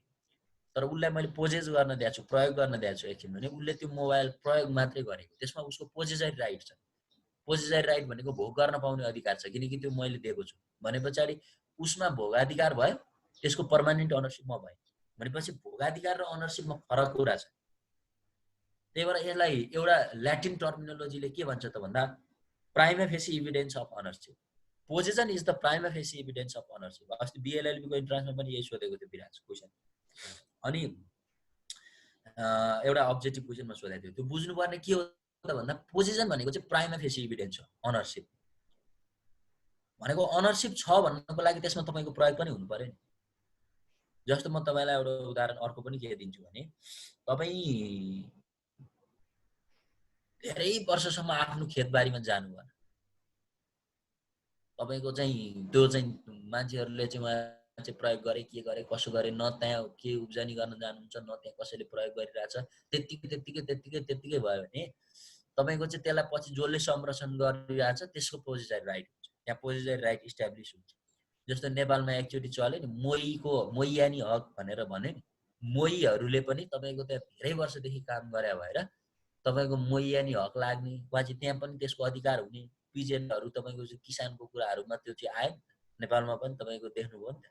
तपाईँको इभन त्यो चाहिँ बाँड्नु पर्ने, त्यसको हकलाई पनि तपाईँको चाहिँ बाँड्नु पर्ने भन्ने कत्रो ठुलो बहस तपाईँको छ होइन। तपाईँको ल्यान्ड एक्ट 2021ले त 2026 सालकै कतैमा त संशोधनै गरेर तपाईँको त त्यो चाहिँ तपाईँको चाहिँ के अरे छोरालाई दिए जस्तै तपाईँको चाहिँ त्यो चाहिँ उसलाई दिनै पर्ने, तपाईँको चाहिँ के अरे मोयानी हक दिनै पर्ने। अंश लाउनै पर्ने जस्तो त्यो चाहिँ भाग लगाएर उसको भाग दिनै पर्ने जस्तो चाहिँ बहस गरेर भने पछाडि त्यो किन भयो त भन्दा त्यसको थिएन, त्यसको मालिक ऊ थिएन। तर त्यहाँ के हो त भन्दा उसले प्रयोग गर्दै गर्दै गर्दै गर्दै गर्दै गए पछाडि उसले त्यसमा अधिकार आफ्नो उसले चाहिँ त्यसमा अधिकार चाहिँ प्राप्त गर्यो भन्नुको मतलब तपाईले पोजेसरी राइट इस्टाब्लिस गर्दै जाँदाखेरि पछि गए पछाडि त्यसमा तपाईको अनरशिप क्रिएट हुन सक्छ। त्यही भएर अनरशिपको लागि पहिलो इभिडेन्स भनेको चाहिँ पोजेसन नै हो। तपाईले प्रयोग गरेकै हुनुपर्छ। प्रयोगै नगर्ने अनि यो मेरो हो भन्दा मान्छेले पत्याउँछ। तपाईको 50 वर्षसम्म तपाईको चाहिँ एउटा पुस्ता नै त्यहाँनिर गएन र यो चाहिँ मेरो थियो भनेर जाने अब त्यो समुदायले पत्याउँछ? पत्याउँदैन नि। कहिले नि आएको छैन, प्रयोग पनि गरेको छैन, एकचोटि आएर उभिएको पनि छैन, देखिएको पनि छैन यो मान्छेलाई कहिले पनि। भनिसके पछाडि हो यो म तपाईँलाई के भन्दैछु त भन्दा पोजिसन पहिला हुन जरुरी छ क्या। किनभने पोजिसन पनि महत्त्वपूर्ण कुरा के रहेछ त भन्दा यो भोगाधिकार पनि भएन भने मान्छेले पत्याउँदैन होइन। अब यो मान्छे त तपाईँको चाहिँ 12 वर्ष कति वर्ष देखिएन हरायो भनेदेखि तपाईँको चाहिँ हाम्रो इभिडेन्स लले नै के भन्छ त अब यो चाहिँ मान्छे मरिसक्यो भनेर भन्दाखेरि मर्या छैन भन्नको लागि ल प्रमाणित गरेर देखा त आफै भनेर कानुनले उल्टो उसैलाई चाहिँ तपाईँको क्वेसन गर्नु भने पछाडि तपाईँको चाहिँ 20 वर्ष 25 वर्ष तपाईँको चाहिँ त्यो समय अवधिसम्म मान्छे नआइसके पछाडि त्यहाँ जसले त्यसलाई संरक्षण गर्यो, जसले त्यसलाई प्रयोग गर्यो, त्यसको भोगाधिकार त त्यहाँ क्रिएट हुने भयो। त्यसकारण के हो त भन्दा आफ्नो सम्पत्ति आफ्नै हो भन्न पनि त्यहाँ तपाईँको भोग हुनुपर्छ, प्रयोग हुनुपर्छ त्यहाँ। त्यही भएर युटिलाइजेसन थ्योरी मैले अघि तपाईँलाई भनेको थिएँ, थ्योरी अफ प्रपर्टी। त्यो युटिलाइजेसन थ्योरी भनेको यही ठ्याक्कै यही हो। युटिलाइज गरेको हुनु पर्यो, युटिलाइज हुनु पर्यो, प्रयोग हुनु पर्यो, त्यसको व्यापक प्रयोग हुनु पर्यो। सबैलाई त्यसको चाहिँ भ्यालिडिटी हुनु चाहियो, मान्यता हुनु पर्यो तपाईँले गरेको कुरा कामको त्यो सम्पत्तिप्रति। त्यसरी चाहिँ यो कन्सेप्ट अफ पोजेसनलाई बुझ्न सकिन्छ होइन। अब it is the continue exercise of a claim to the exclusive use of it भन्ने कुरा हो। अब यसमा पनि तपाईँको चाहिँ लिगल कन्सेप्टको कुरा गऱ्यो भने where there is an agreement to give possession भन्ने कुरा हुन्छ। No proprietary right created on his own के अरे created in law or in equity. अब यो चाहिँ ठ्याक्कै यही अनुसार चाहिँ तपाईँको चाहिँ पोजेसरी राइटको कुरा गर्न मिल्दैन, कानुनको ढङ्गले यसकै हो भनेर भन्न मिल्दैन। तर यो चाहिँ के हो त भन्दा कन्टिन्यू तपाईँको चाहिँ एक्सर्साइज गर्ने कुरा हो। It does not cover incorporeal possession होइन। इनकर्पोरियल पोजेसनमा यसको कुरा आउँदैन। जस्तो चाहिँ अब इनकर्पोरियल पोजेसन कसरी गर्न मिल्छ, त्यो मिल्दैन। अनि it is different from ownership but normally they लाई टुगेदर। मैले भनिहालेँ यिनीहरू डिफ्रेन्ट कन्सेप्ट हो अनरसिप र प्रपर के अरे यो पोजिसन भन्ने, तर तिनीहरू सँगसँगै आउने कुरा हो। मोड्स अफ एक्विजिसनमा lease, renting out, pledge, mortgage, theft, fraud, बेलमेन्टहरू यस्तो कुराहरू तपाईँको चाहिँ पोजिसरी राइट, टेम्पोररी राइट्सको कुरामा चाहिँ एक्विजिसन प्राप्त गर्न सकिन्छ। जस्तो तपाईँको चाहिँ पोजिसरी राइट पनि पावरफुल हुन्छ। जस्तो म चाहिँ अहिले यहाँ चाहिँ भाडामा बसिरहेको छु कसैको घरमा। अब तपाईँको चाहिँ भाडामा बसिरहेको छु भने मैले मेरो घरबेटीलाई के गर्नुपर्छ, पैसा दिइरहेको छु भने पछाडि त्यो रुमप्रति त मेरो राइट छ नि। अब खैर मेरो घर होइन, त्यो मेरो अनरसिपमा छैन त्यो घर, तर त्यो घरमा मेरो त्यो रुममा मेरो अधिकार छ किनकि मैले त्यो घरबेटीलाई मन्थली चाहिँ तपाईँको पैसा बुझाइरहेको छु। यसको मतलब त्यहाँ मेरो पोजिसरी राइट छ, मैले प्रयोग गर्न पाउँछु। त्यहाँ चाहिँ त्यही घरबेटीले मेरो पर्मिसन बिना त्यो मेरो कोठाभित्र चाहिँ तपाईँको चाहिँ अनियन्त्रित रूपमा पस्न पाउँदैन। त्यहाँ अरूले चाहिँ ऊ क्वेसन गर्न पाउँदैन, अरूले चाहिँ त्यहाँनिर हस्तक्षेप गर्न पाउँदैन किनभने देयर इज माई राइट। त्यो टेम्पोररी राइट होला, फरक कुरा हो, तर त्यहाँ मेरो राइट छ। कुरो बुझ्नु भएको भएन। त्यही भएर के हुन्छ त पोजिसन बहुत महत्त्वपूर्ण कुरा हुन्छ। यति तपाईँलाई अलिकति कन्सेप्ट मैले बताइदिसके पछाडि जस्तो सालमन भन्ने मान्छेले के भन्नुभयो त भन्दाखेरि पोजिसन भनेको the continuous exercise of a claim. तपाईँको चाहिँ कन्टिन्यू त्यो चाहिँ क्लेम गर्ने and the exclusive use of things constitute the position of it. तपाईँको चाहिँ त्यसमा चाहिँ एक्सक्लुसिभ युज अफ थिङ्स त्यो प्रयोग गरेको कन्टिन्यू। मैले भन्दा तपाईँलाई 25 वर्ष भइसक्यो काम गरे अर्काको चाहिँ मोयानी के अरे मोही भएर चाहिँ तपाईँको चाहिँ त्यत्रो चाहिँ कमारो भएर चाहिँ उसको चाहिँ गरेर काम गरेछ। अनि त्यस पछाडि उसले चाहिँ अब त्यहाँ त्यो काम गरेको आफ्नो बालीमा चाहिँ होइन मेजर रिफर्म भनेकै यही थियो क्या। नेपालको तपाईँको अलिकति यो के अरे जग्गा व्यवस्थापनको कुरा तपाईँले हेर्नुभयो भने विकास हेर्नुभयो भने महेन्द्र राजाले त्यति चाहिँ गरेको हुन्। अब उनले खैर त्यसलाई चाहिँ अब एउटा निश्चित उसम्म नपुर्याउन सक्यो भने तपाईँको ल्यान्ड एक्टले धेरै हदसम्म पिजेडहरूलाई 2021 को ल्यान्ड एक्ट लिएर आएर पञ्चायती व्यवस्था टिकाउन उनले बहुत महत्त्वपूर्ण भूमिका खेले। त्यो चाहिँ 21 को भूमि त्यो सम्बन्धी त्यो ऐन नआएको भए सायद चाहिँ उनको त्यो शासन त्यति समय जाँदैन थियो किनभने अब तपाईँको चाहिँ जग्गा प्राप्त गर्ने होइन एउटा चाहिँ तपाईँको चाहिँ जग्गा प्राप्त गरिसके पछाडि मान्छेले चाहिँ अब आफ्नो जग्गामा आफ्नै एउटा उ गर्छु भन्ने कुरा अनि त्यस पछाडि त्यतिखेरका अब कम्युनिस्ट काङ्ग्रेसहरूको फिलोसफी अब पनि त्यही थियो क्या जसको जोत उसकै पोत भन्ने चाहिँ नारासहित उनीहरू आन्दोलन गरेका थिए र त्यतिखेरको त्यो चाहिँ तपाईँको प्रजातन्त्रदेखि लिएर हरेक कुरा त्यो बेलाको सम्भव त्यसरी भएको थियो क्या किन भन्दा यही ल्यान्डकै कारण थियो तपाईँहरूले कतिपयले यो ढङ्गबाट बुझ्नु भएको थिएन यो ढङ्गबाट व्याख्या गर्नु भएको थियो कि थिएन मैले भन्न किन जरुरी मैले ठाने भने त्यतिखेर जुन हिसाबले यो भूमिको व्यवस्थापन गरियो नि तपाईँको त्यो एउटा चाहिँ के हो त भन्दाखेरि एउटा रिजन मेजर रिजन बन्न पुग्यो क्या जो आन्दोलनलाई सपोर्ट गर्न पुग्यो अब मैले यो भन्नुको मतलब त्यही भएर तपाईँलाई के हो त भन्दा अब त्यस्ता मान्छेहरूका लागि तपाईँले चाहिँ के अरे यो ल्यान्डको प्रयोग चाहिँ त्यसरी चाहिँ म्यानेज गरिदिएको थियो ल्यान्डको युजलाई त्यसरी चाहिँ म्यानेज गरिदिएको थियो द्याट चाहिँ के बुझ्न सकिन्छ त भन्दा कन्टिन्यू एक्सर्साइज गर्ने मान्छेले त न्याय पाए नि त त्यहाँनिर हो यो हो क्या पोजेसनको नेचर भनेको यो हो क्या तपाईँ संरक्षण गर्नुहुन्छ तपाईँ चाहिँ त्यसलाई प्रयोग गर्नुहुन्छ लामो समयसम्म भनेपछि तपाईँको त्यहाँ केही न केही अधिकार हुन्छ त्यो अधिकार त्यहाँ क्रिएट हुन्छ यो तपाईँले बुझ्नुपर्ने अर्को कुरा रह्यो त्यस पछाडि अब पोजेसनमा पनि यस्तो यस्तै कुरा आउँछ डिफ्याक्टो डिजुरे होइन अब चाहिँ तपाईँको चाहिँ डिफ्याक्टो भने के अरे मैले अघि नै तपाईँहरूलाई भनेको थिएँ अब position which physical exist in terms of control over it जस्तो अब डिफ्याक्टो भनेको त्यो अघि मैले विराजलाई मोबाइल दिएको उसलाई एकछिन प्रयोग गर्न उसले एउटा काम छ भनेर लगेको अब उसको त्यहाँनिर डिफ्याक्टो राइट छ डिजुरे राइट भनेको तपाईँको कस्तो हुन्छ त भन्दा अब सर्भेन्टले कार पोजेस गरिरहेछ क्या होइन अब तर त्यो सर्भेन्टले त्यो कार उ गरे पनि त्यसको रियल अनर त को हुन्छ मालिक हुन्छ नि तर तपाईँको चाहिँ त्यो चाहिँ बाइ ल त्यसले त्यो गाडी चाहिँ चलाउँछ किन चलाउँछ भन्दा उसको त्यसमा राइट छ जस्तो उसँग लाइसेन्स छ उसले त्यो गाडी चलाउने अधिकार लिएको छ ऊ त्यहाँबाट स्यालेरी बेस्ड छ होइन धेरै कुरा छ नि त हो यसरी बाइ लज नै उसमा पोजेसरी राइट जाने भनेको डिजुरे भयो डिफ्याक्टो भनेको चाहिँ तपाईँको चाहिँ के हो त भन्दाखेरि पोजिसन त्यो चाहिँ जस्ट एकछिन फ्याक्टको लागि एकछिनको लेनदेनको लागि वा त्यो चाहिँ विदाउट लको कुरा गर्दाखेरि त्यसरी एउटा पोजिसनको क्लासिफिकेसन यसरी हेर्न सकिन्छ अब कर्पोरल इनकर्पोरियल पोजिसन भन्ने कुरा मैले तपाईँलाई अघि नै भनिहालेँ होइन इनकर्पोरियलमा चाहिँ खासै पोजिसनको कुरा चाहिँ आउँदैन त्यसमा किनभने इनकर्पोरियल थिममा पोजिसन गर्न सम्भव छैन धेरै कुरा छैन अब पोजिसन रिमेडिज प्राप्त गर्ने तरिकाहरू पनि छन् पछि तपाईँलाई यसको बारेमा म डिटेल अब यहाँ कुन चाहिँ चिजसँग रिलेभेन्ट भएर आउँछ त्यतिखेर म भनौँ होला अब यो अनरसिपको कुरा चाहिँ अलिकति म तपाईँहरूलाई गर्नुपर्छ किनभने यो बहुत महत्त्वपूर्ण कुरा छ इन्ट्रेस्टिङ पनि छ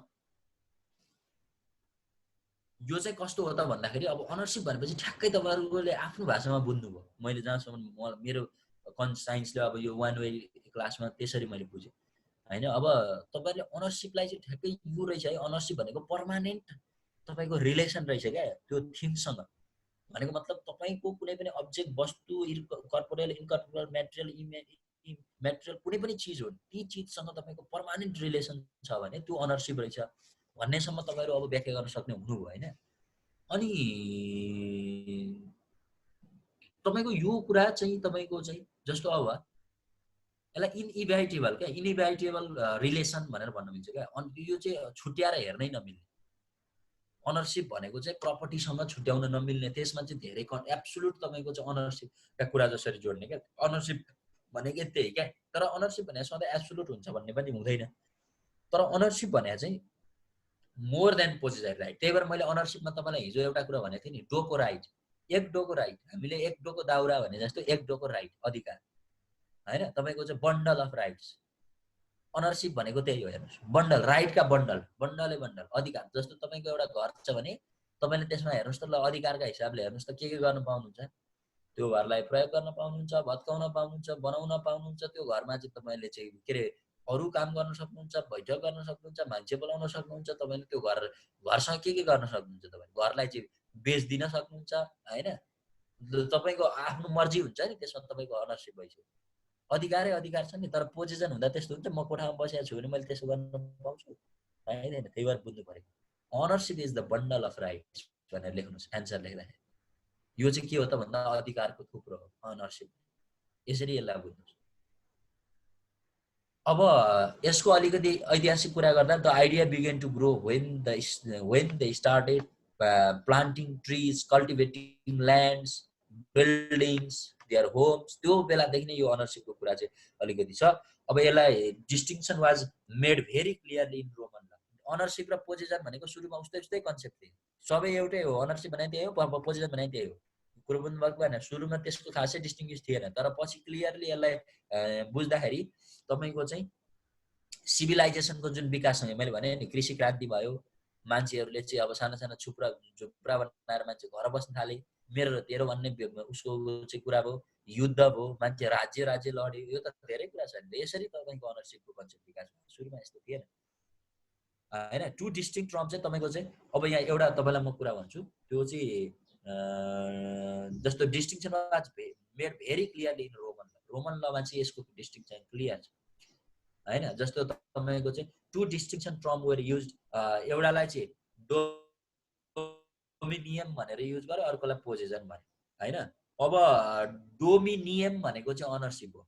यो बुझ्नु, सुरुमा रोमन लको यति कुरा आयो, यसलाई डोमिनियम DOMINIUM हैन, यसरी चाहिँ डोमिनियमको कन्सेप्टबाट चाहिँ एब्सोल्युट थिङ्समा कुरा आयो भने position implied only physical control over the things. मैले भनिहालेकै छु, पोजिसनको कुरा त्यस्तो होइन। हाम्रो ऐतिहासिक हिन्दू अनुसार चाहिँ तपाईँले चाहिँ पोजिसन भने के अरे अनरसिप भने के बुझ्नु। जस्तै म अब यो पनि इन्ट्रेस्टिङ छ है। जस्तो अब हाम्रो अनरसिपमा पनि के अरे हाम्रो हिन्दू व्यवस्था अनुसार पनि धेरै कुरा गरेको छ अनरसिपमा हैन। जस्तो चाहिँ द ग्रेटेस्ट के अरे कमेन्टेटर्सहरूले चाहिँ जस्तो नारद, यज्ञवल्क्य हैन, तपाईँको चाहिँ व्यासहरूले चाहिँ राइट अफ अनरसिपको कुरा चाहिँ to be use for noble cause and good motives, हामीले चाहिँ कुनै पनि चिजलाई चाहिँ गुड मोटिभ्सले प्रयोग गर्न पाउनुपर्छ भन्ने कुराहरू चाहिँ यिनीहरू चाहिँ के अरे moral public indication they would be liable for punishment. अब त्यो कसैको सम्पत्ति चोर्यो भने हैन, कसैको उ गर्यो भने हाम्रो हिन्दू व्यवस्थामा पनि त्यो कुराहरू चाहिँ गरेको छ। तपाईँले सायद यो कुरा आफै पनि बुझ्नुहुन्छ हैन, चोर्नु हुँदैन, अर्काको के अरे उसको कुरा चाहिँ भनेर चाहिँ यो उसमा पनि हाम्रो फिलोसफीमा पनि यो कुरा चाहिँ आएको छ। अब अनरसिप भनेको एउटा परिभाषा तपाईँको अलिक कम्प्रिहेन्सिभ सेन्समा भन्यो भने यो चाहिँ के रहेछ भने relation is vested in him, उसमा भेस्टेड भएको एउटा चाहिँ कुनै राइट जुन चाहिँ पर्सन र त्यो चाहिँ चिजमा चाहिँ भेस्टेड भएको राइट भनेको चाहिँ तपाईँको चाहिँ कम्प्रिहेन्सिभ अनरसिप। जेनेरिक सेन्समा भन्दाखेरि classes of right where the proprietary or improprietary personam or re propria in propria. अब यो चाहिँ के भनेको त भन्दाखेरि यो जेनेरिक सेन्समा भन्दा के हो त भन्दा यो चाहिँ क्लासेस अफ राइट हो। जस्तो कि प्रोप्राइटरी राइट पनि हुनसक्छ, पर्सनल राइट पनि हुनसक्छ, राइट इन रेम पनि हुनसक्छ, राइट इन पर्सोनेम पनि हुनसक्छ, प्रोप्रारिया पनि हुनसक्छ, रिप्रोप्रारिया पनि हुनसक्छ, रिअलाइना पनि हुनसक्छ। तर यो चाहिँ के हो त भन्दा एउटा क्लासेस अफ राइट्स हो भनेर चाहिँ अनरसिपलाई बुझ्यो। यो चाहिँ कस्तो सेन्समा त जेनेरिक सेन्समा।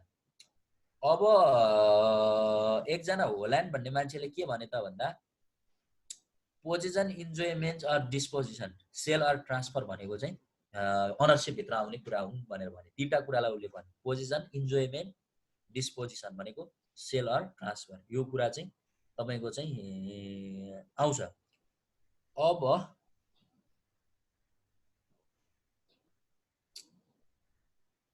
अब यहाँ म तपाईँलाई एउटा कुरा क्लियर बनाउन खोजिरहेको छु है। त्यो कुरा भनेको के हो त भन्दाखेरि यहाँ एउटा मान्छेले भनेको थियो एउटा कुरा के पनि छ भन्दाखेरि unlimited point of view duration over the determinate things. पिटी, अब पिटी भनेर एउटा चाहिँ तपाईँको चाहिँ सर्टकट बनाउनुहोस् यो अस्टिनलाई बुझ्नको लागि। अस्टिनले पी भन्यो भने के बुझ्नुहोस् भनेदेखि तपाईँको चाहिँ त्यसमा चाहिँ पोइन्ट अफ डिस्पोजन भनेर बुझ्ने, पोइन्ट अफ डिस्पोजन वा पोइन्ट अफ युजर्सको कुराबाट बुझ्ने। अनि टी भनेको चाहिँ थिङ्सलाई डिटरमाइन गर्ने, टी भनेको थिङ्सलाई डिटरमाइन गर्ने भनेर उसले चाहिँ के भन्यो त भन्दा अब यो चाहिँ डिस्पोजिसन गर्ने कुरा हो। यो तपाईँको चाहिँ के अरे अनरसिप भनेको चाहिँ अनरेस्ट्रिक्टेड, हेर्नुहोस् है, यो अझ भनेको कसैले पनि रेस्ट्रिक्ट नगरिकन पोइन्ट अफ डिस्पोजिसन गर्न पाउने। डिस्पोजिसन भनेको के, सेल गर्ने, ट्रान्सफर गर्ने, के गर्ने, अब यसमा तपाईँको अधिकार छ। अनि unlimited point of duration over the determine, कुनै एउटा कसैको मेटेरियल डिटरमाइनिङ थिङ्स छ भने त्यसमा अनलिमिटेड पोइन्ट अफ तपाईँको ड्युरेसनमा तपाईँले युज गर्न पाउनु। जस्तो तपाईँको आज छ भने 100 वर्षपछि चाहिँ त्यो तपाईँको नहुने भन्ने छ त, छ नि। त्यसको चाहिँ तपाईँको आफ्नै प्रोसिड्युर छ। तपाईँको पछि तपाईँको चाहिँ एउटा चाहिँ हायरले चाहिँ तपाईँको चाहिँ पछाडिको उसबाट चाहिँ त्यो सर्दै सर्दै सर्दै आफ्नैमा रहने भन्ने कुरो त छँदैछ नि त होइन। त्यही भएर एक ढङ्गले यसलाई बुझ्न खोजेका छन् है अनरसिपको कन्सेप्टलाई। कसले त भन्दाखेरि अस्टिनको कुरामा आयो है। अब तपाईँलाई म यति भनिसके पछाडि अब यो एउटा कन्फ्युजन छ फेरि। अब यहाँ तपाईँलाई मैले क्लियर बनाउनै पर्छ। पहिला त्यो क्लियर, अब एक्विजिसनको कुरालाई अलिकति लिभ गरेर पहिला सुरु हामी के को विषय क्लियर गरौँ भन्दा काइन्ड्स अफ अनरसिपको विषय। अनरसिपका प्रकारहरू पनि ठ्याक्कै त्यही हो। हेर्नुहोस्, अब कर्पोरल चिजमा भएको अनरसिपलाई कर्पोरियल अनरसिप, इनकर्पोरियल थिङ्समा भएको चिजलाई इनकर्पोरियल अनरसिप, अरू केही आउँदैन नयाँ कुरा। Trust beneficiary ownership, legal equitable ownership, अब तपाईँको चाहिँ एब्सोल्युट अनरसिप भन्नु भन्छ, भेस्टेड अनरसिपको कुरा गर्छ, भेस्टेड र कन्टिजेन्ट। अब भेस्टेज र कन्टिजेन्ट अनरसिप भन्छ। सोल अनरसिप भनेको सिङ्गल अनरसिपको कुरा। त्यस पछाडि को अनरसिप भनेको चाहिँ सामूहिक अनरसिपको कुरा। त्यस पछाडि तपाईँको चाहिँ जोइन्ट अनरसिप र को अनरसिपको कुरा तपाईँले बुझिहाल्नुभयो। एब्सोल्युट र लिमिटेड अनरसिप। अब एब्सोल्युट अनरसिप भनेको तपाईँको त्यसमा पूर्ण रूपमा अधिकार छ भने त्यो तपाईँको एब्सोल्युट अनरसिप हुन्छ।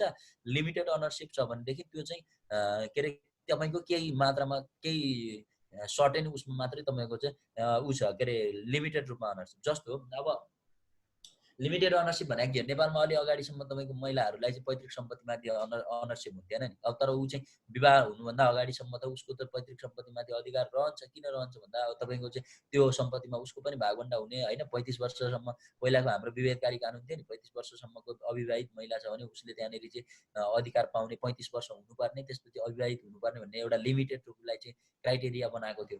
अब एब्सोल्युट भनेको चाहिँ तपाईँले चाहिँ जन्मसिद्ध प्राप्त गर्ने अधिकारहरू, तपाईँ जन्मिने बित्तिकै तपाईँको बाँच्न पाउने अधिकार हुन्छ, खान पाउने अधिकार हुन्छ, आवासको अधिकार हुन्छ। यो तपाईँको ह्युमन बिङले पाउने ह्युमन राइट्सहरू त तपाईँको एब्सोल्युट कुरा भइहाल्यो। तर जस्तो अब तपाईँलाई म एउटा कुरा भन्छु, अब यो एब्सोल्युट र कन्डिसनल भनौँ न, कन्टिन्जेन्ट अनरसिपको कुरा हुँदा भेस्टेड भनेको नित अब ऊ जन्मिँदैखेरि चाहिँ तपाईँको चाहिँ आउने कुरा भयो, भेस्टेड भएको त्यो हो। कन्टिजेन्ट भने अनरसिप चाहिँ कस्तो भन्दा कहिलेकाहीँ कसरी बुझ्नुहोस् भने कुनै कुनै कुराहरूलाई यस्तो तरिकाले नि सोच्नुहोस् क्या। अब को अनरसिप भनेको तपाईँको चाहिँ के अरे को अनरसिप भनेको बेलामा साथी साथी बिचको अनरसिप भन्यो भने, सोल अनरसिप भनेको एकजना मात्रै उसको सिङ्गल अनरसिप छ। जस्तै बिजनेसमा 2-3जनाको सेयर छ भने को अनरसिप भयो होइन। अब तपाईँको सिङ्गल अनरसिप छ भने त्यो सोल प्रोप्राइटरी के अरे कुरा हुन्छ, सोल कर्पोरेटको कुरा हुन्छ त्यो भनेको। त्यस्तै गरी अब मैले तपाईँलाई अहिले भन्न खोजेको चाहिँ भेस्टेड उसमा निहित स्वामित्व उसमा पहिल्यै छ त्यो कुरा होइन। अब तपाईँको चाहिँ जस्तो चाहिँ अब उसको पहिल्यै निहित कुरा छ। जस्तो जन्मिने भने पनि तपाईँको 12 हप्ताभन्दा बढीको चाहिँ एबोर्सन गर्न पाइँदैन भन्ने कुरा चाहिँ नेपाल कानुनले भनेको छ। त्यस पछाडि त त्यो 12 महिनाभन्दा के अरे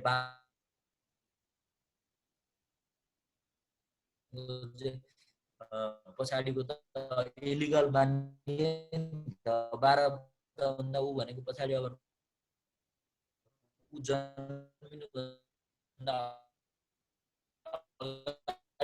उसमा अधिकार गइसकेको जस्तो उसमा के अधिकार गयो त भन्नुहुन्छ भने जस्तो उसमा चाहिँ अब अंशको अधिकार गइसक्यो। अब चाहिँ त्यतिखेर अवस्थामा मानव सेल्फ अब तपाईँको चाहिँ भन्दाखेरि त्यसमा तपाईँ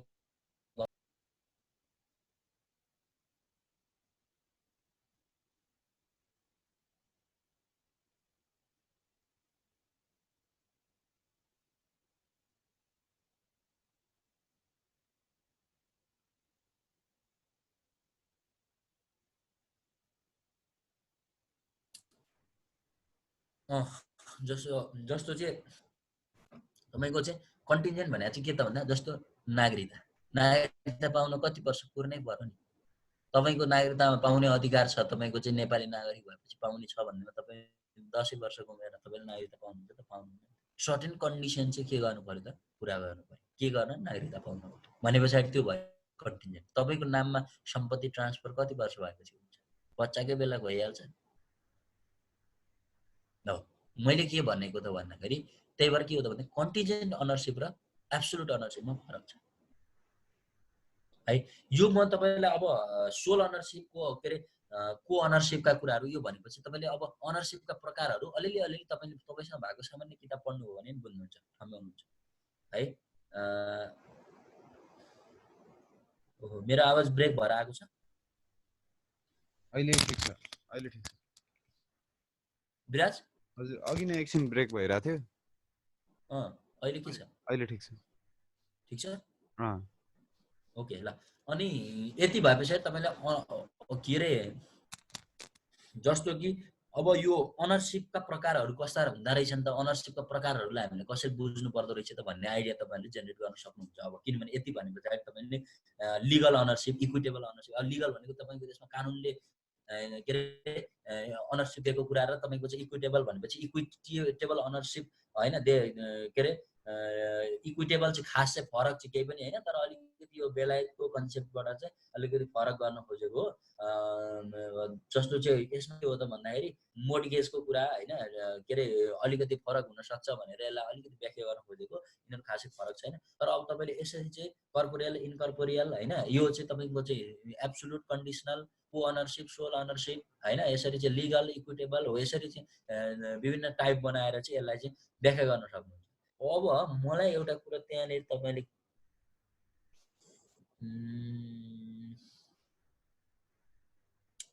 तपाईँलाई पहिला मैले क्लियर के बनाउनु पर्यो भने नि पहिला, अब यहाँनिर तपाईँहरूमा एउटा कन्फ्युजन आउनु सक्छ क्या, जुन कुरा मैले अहिले चिर्न सकेँ भनेदेखि तपाईँहरूले हुन्छ। मलाई अलिकति तपाईँले यो बुझ्नु भएको छ भन्ने सेन्स चाहिँ दिनु पर्यो है एकजनाले। विराज, म तिमीलाई यो कुरा पनि तिमीले पनि ख्याल गर्न पर्यो है, मलाई रेस्पोन्स गर्नु पर्यो। हुन्छ हुन्छ। जस्तो कि मैले तपाईँहरू सबैले एउटा कुरा के बुझ्नु भएको छ भन्ने त्यहाँ मैले अनुमान गरिरहेको छु भने, त्यहाँ कन्सेप्ट अफ अनरसिप भन्ने 1.4 मा एउटा चाहिँ तपाईँको चाहिँ त्यहाँ स्क्रिनमा हेर्नुभयो भने तपाईँले कन्सेप्ट अफ अनरसिप भनेर एउटा टपिक देख्नुहुन्छ है। त्यस पछाडि लगत्तै 2 नम्बरमा हामी गयौँ भने 2 नम्बरमा के देखेको छ त भन्दा modes of acquisition and transfer of property भनेको छ क्या। त्यसकारण अब तपाईँहरू के हो त भनेर भन्दाखेरि चाहिँ अब योलाई तपाईँ फरक गरेर पढ्न सक्नु पर्यो। जस्तो त्यो प्रपर्टीको ठाउँमा एक्चुअली अनरसिप हालेर हेर्नुहोस् न, पहिलो त्यो विवादलाई मैले तपाईँको माइन्डमा कन्फ्युजन कहाँनिर नहोस् भन्दाखेरि चाहिँ जस्तो modes of acquisition and transfer of प्रपर्टीको ठाउँमा modes of acquisition and transfer of ownership भयो भने चाहिँ तपाईँले चाहिँ त्यो फरक कुरा हो के भन्दा त प्रपर्टी भन्दा। यहाँनिर अब तपाईँलाई धेरै कुरा छ, एउटा प्रिन्सिपल वाइज, एउटा चाहिँ तपाईँको थ्योरी वाइज, एउटा जुरिस्प्रुडेन्शियल पर्सपेक्टिभबाट modes of acquisition and transfer of ownership भन्ने कुरा र modes of acquisition and transfer of property भन्ने कुरा केही हदसम्म त्यहाँ भित्रभित्र केही कुराहरू फरक छन्। त्यसकारण इक्जाममा क्वेसन आउँदाखेरि चाहिँ तपाईँलाई modes of acquisition and transfer of property सोधेको छ कि modes of acquisition and transfer of ownership सोधेको छ, यसमा चाहिँ तपाईँहरू पहिला क्लियर हुनुपर्छ। त्यो प्रश्न सोधाइमा चाहिँ तपाईँहरू पहिला क्लियर हुनुहोस् है। यो स्क्रिनबाट मैले भनेको कुरा तपाईँले बुझ्नु भने एउटा कुरा। दोस्रो कुरो के हो त भन्दाखेरि नेपालको पर्सपेक्टिभमा पनि सोध्छ, हेर्नुहोस् यो त क्वेसन त तपाईँको यसमा अब तपाईँले बुझ्दै जाँदाखेरि यो बुझ्नुहुन्छ। Modes of acquisition and transfer of ownership in Nepal भनेर भनिदियो भने modes of acquisition and transfer of property in Nepal भन्यो भने त्यहाँ फरक छ, त्यो कुरामा अलिकति फरक छ। त्यसकारण त्यसको एन्सर लेख्दाखेरि फरक कुरा लेख्नुपर्छ, केही फरक कुरा लेख्नुपर्छ। भनेपछि त्यो कन्फ्युजन चाहिँ तपाईँहरूसँग अब आफूबाट दूर भयो भन्ने कुरा मैले बुझेँ। यो कुरा चाहिँ तपाईँहरूले अब गर्नुभयो। ठिक छ विराज, बुझिएको छ होइन कुरो? बुझिरहेको छु। ल ओके, ठिक छ। अब हुन्छ, म अब अगाडि जान्छु। तिमीले यति भन्ने पछाडि भइहाल्यो है। अब एक्विजिसन अफ अनरसिप प्राप्त गर्ने तरिका के हो?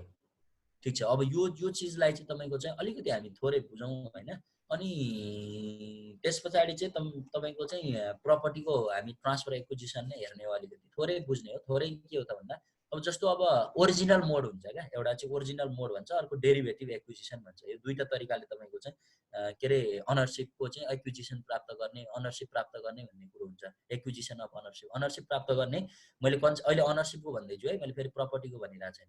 तपाईँको यसमा अनरसिपको कुरा गर्दाखेरि जस्तो ओरिजिनल मोड चाहिँ के हो त अनरसिप प्राप्त गर्ने भन्दा, the original mode is that the result of some independent personal act of acquire himself is it may be of 3 kinds. यो 3 प्रकारको हुन्छ। यो चाहिँ इन्डिपेन्डेन्ट पर्सनल एक्ट चाहिँ त्यो तरिकाले ओरिजिनल मोडबाट तपाईँ चाहिँ अनरसिप प्राप्त गर्न सक्नुहुन्छ।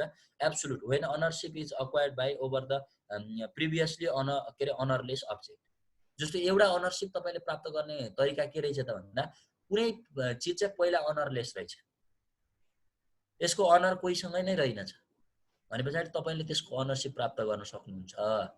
कुरो बुझ्नु भएको भएन? जस्तो तपाईँले त्यो चिज चाहिँ कहीँबाट प्राप्त गर्नु, जस्तो समुद्रको माछा एउटा लेट्सी उदाहरण, जस्तो सुरुमा त अनरसिप तपाईँको बिस्तारै यो मेरो यो तेरो भन्दै त्यसमा तपाईँको अधिकारहरू चाहिँ क्रिएट हुँदै गएको हो कि सुरुमा त तपाईँको त त्यसै गरी नै तपाईँको त्यसमा अनरसिप क्रिएट हुँदै जान्थ्यो नि सुरुमा, पछि अनि त्यस पछाडि यो तपाईँको चाहिँ जग्गा नै यसको नाममा पास गर्ने, यो पहिला त जसले पोजेस गरिरहेको छ त्यसैको त्यहाँ चाहिँ हक छ भन्ने हिसाबमा गएको हो नि त। यो कन्ट्र्याक्ट कानुनहरू, यी कानुनहरू अहिले जति पनि छन् किन आयो त? भाइलेसन भएर आयो।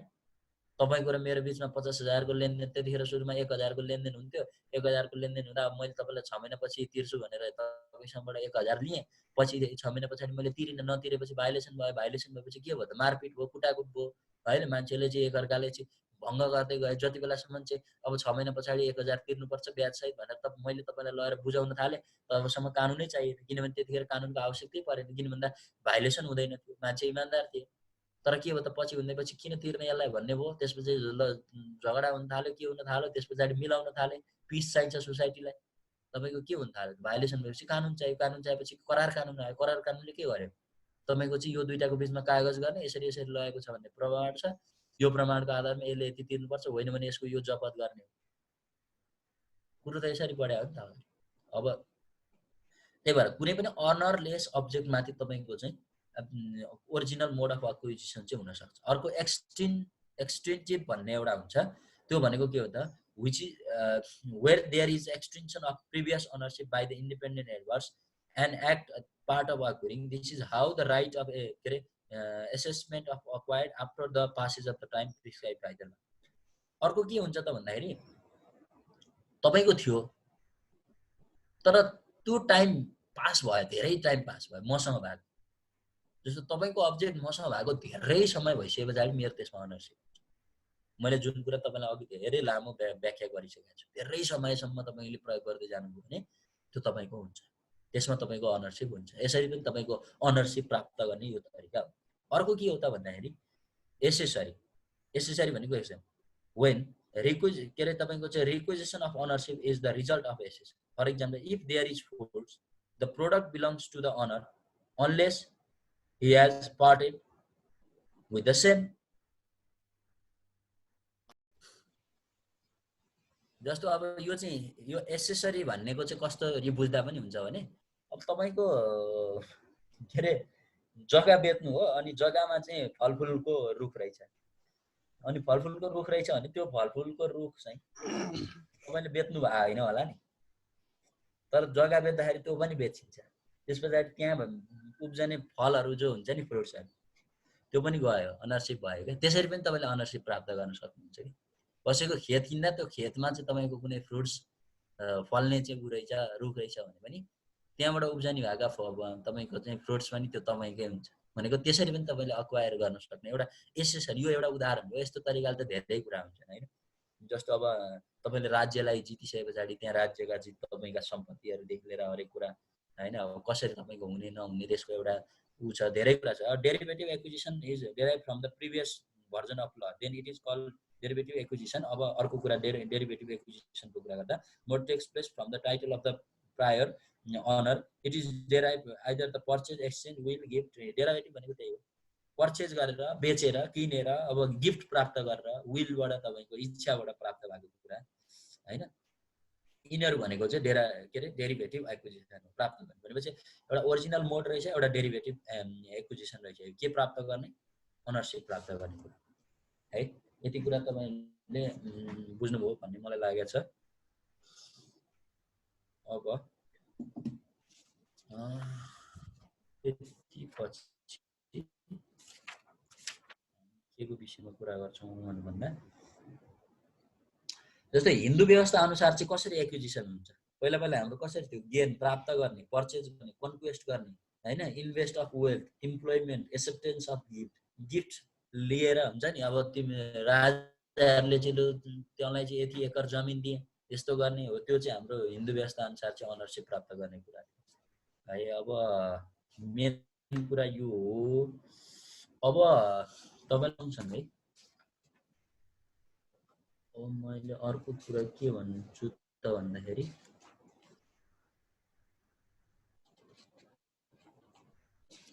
ग्रान्ड दिने यहाँ पढ्नुस् है, यहाँ के कुरा गर्ने। अब प्रपर्टीमा जाउँ। अब modes of acquisition and transfer of प्रपर्टीको कुरा आउँछ हैन। अब इन्टरनेसनली यसलाई भन्दाखेरि अब थ्योरिटिकल हिसाबले यसलाई जुन तपाईको त्यहाँ modes of transfer of modes of acquisition and transfer of property भन्ने जो कुरा गरेको छ त्यसलाई भन्दा तपाईको मेजर 4 वटा कुरा छन् कसरी प्राप्त गर्ने भन्ने कुरा। एउटा पोजिसन कब्जा गरेर, एउटा प्रिस्क्रिप्सन भन्छ चिरभोग, तेस्रो नम्बरको सम्झौता र अर्को चाहिँ इनहेरिटेन्स अपुताली उत्तराधिकारी। अब हामी त्यो 2 नम्बरको च्याप्टरमा छौं। 2 नम्बरमा modes of acquisition and transfer of property भनेको छ। त्यसको 4 वटा मेथड मैले भने। के मेथड भयो? एउटा के भने कब्जा उत्तराधिकारी भनेको मतलब पोजिसन, प्रिस्क्रिप्सन, एग्रिमेन्ट र इनहेरिटेन्स। अब कब्जा मैले भन्नु परेन। कब्जाबाट तपाईँ कसरी अनरसिप प्राप्त गर्दै जानुहुन्छ मैले भन्दै गएँ। धेरैचोटि मैले भनिसकेको छु, अब तपाईहरु आफैले लेख्न सक्नुहुन्छ। कब्जा गरिसके पहिलो प्रमाणै त्यही हो, कब्जा गर्ने। यसमा तपाईको अनरसिप क्रिएट गर्नको लागि कब्जा नै गर्ने हैन। दोस्रो चिज चिरभोग। चिरभोग तपाईले बुझ्नु नै भयो। चिरभोगको बारेमा तपाईलाई थाहा छ? जस्तो म तपाईलाई एउटा दुईटा भन्छु। चिरभोग कुनै पनि वस्तु प्रयोग व्यतीत भएको कारणबाट अधिकार प्राप्त हुन्छ भने त्यसलाई चिरभोग भनिन्छ। It transfer to the lapse of time. It could be create or destroy it. Hence, it has two aspect भनेको छ। यसको दुईटा एस्पेक्ट छ। जस्तो चिरभोगको दुईटा एस्पेक्ट छ। त्यो म अहिले तपाईलाई भन्छु यसको फिलोसफिकल कुरा। जस्तो इन्डियाको के भनेको रहेछ त भन्दाखेरि यहाँ हेर्नुस् है त। Prescription is defined in the Indian के रे तपाईको चाहिँ एउटा यो एक्टमा चाहिँ के भनेको रहेछ त भन्दा acquisition of the title by use and the time as followed by law. कानुनले भने अनुसारको टाइम र तपाईको चाहिँ युज त्यसले गरेको छ र त्यो फलो भएको छ भनेदेखि चाहिँ त्यसमा तपाईको चिरभोगको थ्रुबाट पनि तपाईले त्यसमा यहाँ प्रपर्टीमा चाहिँ तपाईको के हुन्छ त भन्दा अधिकार कायम हुन्छ। कुरा बुझ्नु भयो कि नै? एउटा तपाईको अधिकार प्राप्त गर्ने तरिका भनेको यो चिरभोग पनि हो। केमा? तपाईको प्रपर्टीमा। यो फेरि तपाईको अनरसिपको कुरो हैन है। अनरसिप र प्रपर्टी तपाईलाई लाग्छ एउटा एउटै जस्तो, किन हो पनि कुरा त एउटै हो। तर अनरसिप भने त तपाईको के हो त भने त्यसमा अधिकार प्राप्त गर्ने कुरा भने प्रपर्टी राइट भनेको फेरि त्यसमा तपाईको अनरसिप नै प्राप्त गर्ने कुरा। तर के गरेर त भन्दा चिरभोग गरेर, तपाईले सम्पत्ति भोग गरेर हैन। अलिकति यसमा त्यो भन्दा अलिकति फरक कुरा छ। अनि जस्तो यसमा अर्को एउटा कुरा के छ त भन्दा यसको दुईटा कुराहरु छ। एउटा पोजिटिभ साइड चिरभोगको, अर्को नेगेटिभ साइड। जस्तो पोजिटिभ साइड के भन्दा the creation of the right by the laughs of time. यो भनेको चाहिँ के हो त पोजिटिभ भन्दा अब क्रिएसन भइहाल्छ नि राइट। अब धेरै टाइमसम्म पनि प्रयोग नआएपछि मतलब नगरे पछाडि त्यसमा अर्का अरूले राइट क्रिएट गरिहाल्छ। नेगेटिभ के छ त भन्दा the extension of the right by the laughs of time. उसको अधिकार गुम्छ। त्यही भएर यसमा के हुन्छ एउटाले अधिकार एउटाको त्यसमा राइट क्रिएट हुन्छ भने अर्कोको त्यसमा राइट गुम्छ। त्यही भएर चिरभोग पनि दुई प्रकृतिको हुँदो रहेछ, एउटा पोजिटिभ र एउटा नेगेटिभ। तपाईको प्रिस्क्रिप्सनको बारेमा तपाईले लेख्दाखेरि यो कुरा लेख्नुपर्छ। जस्तो एक्जाम्पलमा के त भन्दा यहाँ हेर्नुस् है त, म एउटा एक्जाम्पल दिन्छु। The person who possess a piece of land for uninterpreted period of 12 years. 12 वर्षसम्म बिना तपाईको चाहिँ रोकटोक उसले चाहिँ कन्टिन्यू तपाईको चाहिँ के गरेको छ त भन्दा एउटा ल्यान्डमा पोजेज गरिरहेछ भने he has the right to acquire such land as his own and the other loses his ownership after the lapse of this period। 12 वर्षसम्ममा चाहिँ उसले कन्टिन्यू एक्सरसाइज गरेको छ भने त्यसमा उसको क्रिएट हुन्छ। मलाई ठ्याक्कै थाहा छैन, यो चाहिँ देवानी संहिता हेर्नुपर्छ तपाईहरु।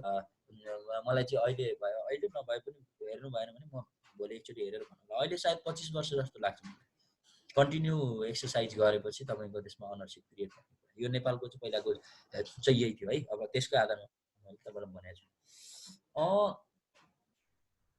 यति भने पछाडि चिर भएको पनि तपाईँले बुझ्नु होला यो चाहिँ अक्वायर गर्ने कुरा है acquisition and transfer of property तपाईँको आफ्नो बनाउने तरिका है एउटा के मेथडबाट पोजेसन कब्जा गरेर तपाईँले आफ्नो बनाउने अर्को के मेथडबाट प्रिस्क्रिप्सन यो सोच चाहिँ इक्जामको एकदम मोस्ट इम्पोर्टेन्ट क्वेसन हो हेर्नुहोस् प्रिस्क्रिप्सन यो दोस्रो भयो तेस्रो नम्बरमा के सम्झौता गरे it is the bilateral act or created right two or more than two parties the agreed interest of parties notice of the parties compromise establishment of legal relation between the two parties यो मजाले बुझ्नु सम्झौता गरेर हो नि त अनरशिप के रे प्रपर्टीको एक्वायर गर्ने ल तँलाई मैले यो दिएँ तैँले मलाई यो दिइस् ल यो जग्गा बापतको हामीले यसो गर्यौँ तेरो ऋण थियो मैले यति कट्टा गरेर तँलाई उ गरेँ सम्झौताबाट गर्ने भनेको के हो त भन्दाखेरि एग्रिमेन्टबाट जाने भनेको यो चाहिँ तपाईँको चाहिँ प्रपर्टीमाथि एक्विजिसन र ट्रान्सफर अफ प्रपर्टी गर्ने कुरा एग्रिमेन्ट हेर्नुहोस् है यो एग्रिमेन्टबाट तपाईँको चाहिँ सम्पत्तिमाथि एक्विजिसन वा ट्रान्सफर गर्न सकिन्छ प्रपर्टीको कुरा म अनरसिपको भनिरहेको छु प्रपर्टीको कुरा है अब एग्रिमेन्टको थ्रुबाट भनेपछि तपाईँले जति पनि कुरा लेख्नुहुन्छ it is the mode of acquiring property in which the title is acquired with the consent of the previous अनरको कन्सेन्टबाट फेरि यो जबरजस्ती होइन कन्सेन्टबाट जस्तो यसमा पनि यसभित्र पनि एक दुईवटा कुराहरू गर्न सकिन्छ जस्तो कस्तो कस्तो कुरा गर्न सकिन्छ एउटा असाइनमेन्टको थ्रुबाट एउटा अनुदानको थ्रुबाट कुरो बुझ्नुभयो नि यो एग्रिमेन्टभित्र पनि दुईवटा कुरा तपाईँले लेख्न सक्नुहुन्छ के लेख्न सक्नुहुन्छ अरे एउटा असाइनमेन्ट ह्यान्डओभर गर्ने अरू कसैलाई असाइन गरिदिने अर्को के भन्दा अनुदान दिने हुन्छ नि मान्छेहरूले दिन्छ नि त सत्ता अनुदान दिन्छ अरू राष्ट्रले हामीलाई कसरी अनुदान दिइरहेछ यो एउटा मेथड है यो के भित्र लेख्ने तपाईँले यो दुईटा कुरा असाइनमेन्ट र ग्रान्ट भनेर यो चाहिँ एग्रिमेन्ट भित्र लेख्ने अब जाउँ इनहेरिटेन्स उत्तराधिकारी इनहेरिटेन्सबाट पनि तपाईँको चाहिँ प्रपर्टीको एक्विजिसन र ट्रान्सफर हुन्छ यो हामी सबैले बुझेको छ तपाईहरु धेरैजनाले यो इनहेरिटेन्स प्र्याक्टिस पनि गर्नुभयो होला सम्पत्ति लिने हैन एउटा प्राप्त आफूले अधिकार नैसर्गिक अधिकार जस्तो तपाईको चाहिँ बाबुआमाले चाहिँ तपाईको चाहिँ छुटिसके पछाडी आफ्नो अधिकार भाग लगाइदिने त्यस बाबतको तपाईले प्रपर्टी पाउने त्यसमा तपाईको अनरशिप क्रिएट हुने हैन अनि त्यो तपाईको त्यसमा अधिकार क्रिएट भइसके पछाडी त त्यो ट्रान्सफर भइहाल्यो अनरशिप अब यो पनि दुईटा डिबेट छ हेर्नुस् हैन अब तपाईहरुले फ्यामिली ल पढ्दाखेरि कतिको बुझ्नुभयो एउटा मिताक छेरा र दयाभाग भन्ने दुईटा स्कुलको थ्योरी छ हैन यो चाहिँ बाबुआमा नमरुन्जेलसम्म सम्पत्ति भाग नलाग्ने भन्ने एउटा थ्योरी छ एउटाले चाहिँ होइन छोराले चाहिँ तपाईको चाहिँ सम्पत्ति प्राप्त गर्दा के रे जति बेला माग्यो उले चाहिँ मागे बित्तिकैको त्यसरी भाग लगाइदिनु पर्ने भन्ने दुईटा डिबेटेबल छ तर इनहेरिटेन्स भनेको उत्तराधिकारीको रूपमा चाहिँ उले चाहिँ सम्पत्ति प्राप्त गर्ने कुरा हो अब त्यसमा चाहिँ त्यहाँ भित्र तपाईले धेरै कुरा लेख्न सक्नुहुन्छ इनहेरिटेन्स राइटका कुरा हैन अनइनहेरिटेबल राइटको कुरा जस्तो अब आफ्नै बाबुआमालाई चाहिँ गरेको छ हत्या गरेको छ भनेदेखि उसले चाहिँ अब बाबुआमाको सम्पत्तिमा उसको अनरशिप हुने कि नहुने भन्ने डिबेट पनि छ हैन अब यसरी पनि तपाईको चाहिँ के रे यो चारवटा तरिकाबाट तपाईहरुले एउटा कुरा के छुट्याउन सक्नुभयो त भन्दाखेरि प्रपर्टी राइटमा अक्विजिसन वा ट्रान्सफर गर्ने प्रोसेसहरु छ भनेर तपाईहरुले बुझ्नुभयो चारवटा कुरा के भने मैले फेरि दोहोर्याइदिन्छु कब्जा गर्ने चिरभोग गर्ने सम्झौता गर्ने उत्तराधिकारीको थ्रुबाट तपाईले चाहिँ त्यसमा चाहिँ आफ्नो अधिकार कायम गर्ने भन्ने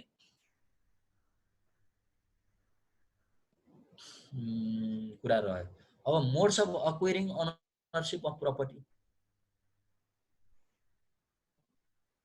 modes of acquiring of ownership of property भनेपछि तपाईले हजुर यहाँ क्वेशन सोध्दै हुनुहुन्छ एकजनाले ह्यान्ड रेज गरे हुनुहुन्छ एकछिन है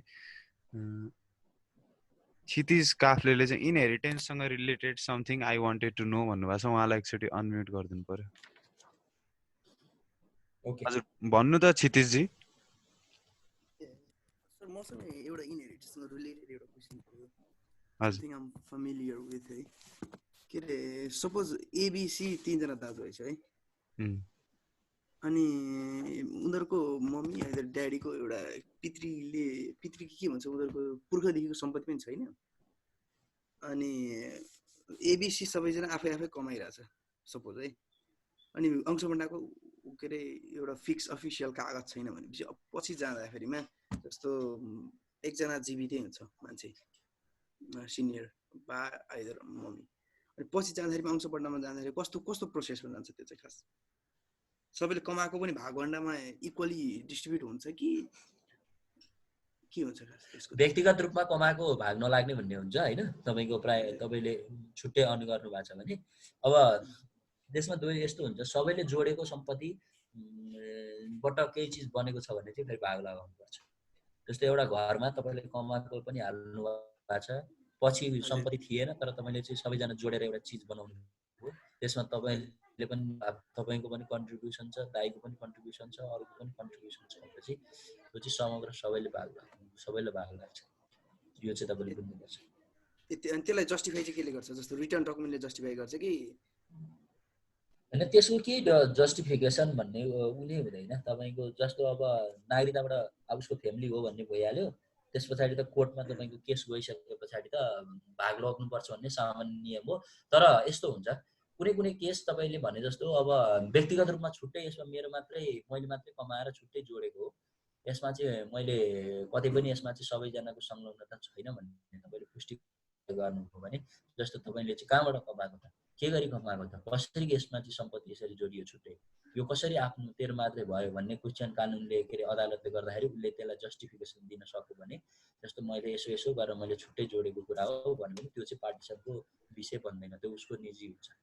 नत्र भने चाहिँ तपाईको चाहिँ सबैले कमाउने, घरमा सबैले कमाउने, जम्मा गर्दै जाने, जोड्दै जाने भनेर चाहिँ सबैजनाले काम गरेका छन्, छुट्टेका पनि छैनन्। र तपाईको चाहिँ आफ्नो हिसाबले कमाएर चाहिँ घरमा चाहिँ एक किसिमको स्ट्रक्चर बनाएको छ, घर बनाएको छ वा जग्गा किनेका छन्, आमाको नाममा राखिदिएका छन्, जस्तो चाहिँ तपाईको चाहिँ सबैले अब जस्तो उसको व्यक्तिगत रूपमा नाममा त्यतिकै जग्गा कसरी पास हुन्छ? हुँदैन नि त। उसको नाममा मात्रै पास हो, जस्तो हो 3 दाजुभाइ कमाउने, एउटा भाइको नाममा ल तेरो नाममा पास गरिराखौँ भन्ने, अनि पछि विवाद भइसके पछाडि चाहिँ यो त मैले कमाएको हो भनेर उसले जस्टिफाई गर्यो भने अंश नलाग्न पनि सक्छ। तर होइन, सबैजनाले पैसा हालेको हो भन्ने चाहिँ तपाईको चाहिँ एउटा सबैजनाको जस्टिफिकेसन आयो भनेदेखि त अदालतमा त्यो हेरिन्छ नि त। जस्तै कहाँबाट कमाएको हो, के गरेको हो, अदालतले एउटा कुरा खोज्याउँछ नि हैन। अनि त्यो कुराबाट चाहिँ यसरी यो विवादलाई सेटल गर्छ कि खास यसको नेचर चाहिँ यस्तो हुन्छ। अनि तपाईले मैले भने सगोलमा बसिसके पछाडि सम्पत्ति सगोलकै हुन्छ, यो कुरा तपाईले बुझ्नुपर्छ। जस्तो तपाईँ छुटेर बसिया छ भने त्यो अलग कुरा रह्यो, पहिल्यै छुटिसकेका छ भनेदेखि अब त्यहाँ प्रपर्टीको बन्डाको कुरा चाहिँ अलग कुरा रहन्छ, त्यो विषय नै अर्कै भइहाल्यो। तर तपाईँ सगोलमा बस्ने अनि फेरि मेरो यो छुट्टै हो भन्न चाहिँ तपाईँले मिल्दैन। सगोलमा बसिए पछाडि नखुलाइकन, जस्तो अब तपाईँ सगोलमै बसे पनि तपाईको चाहिँ ससुराली वा चाहिँ कसैले चाहिँ तपाईको चाहिँ उता चाहिँ अब स्त्री धन छ, तपाईको वाइफलाई चाहिँ उता तपाईको उसबाट पैसा आएको छ भनेपछि स्त्री धन त उसको आफ्नो पर्सनल प्रपर्टी भयो नि त, त्यसलाई चाहिँ तपाईँ सगोलको सम्पत्ति भन्न मिलेन नि त। त्यस पछाडि तपाईँलाई नै ससुरालीले केही कुरा दिएको छ हैन, त्यसको स्रोत त त्यो हो नि त। अदालतले खोज्दा त त्यो चिज हेर्छ नि त। यस्तो यो तपाईको क्वेरिज ठिक छ। अब अगाडि बढौँ हामी अलिकति।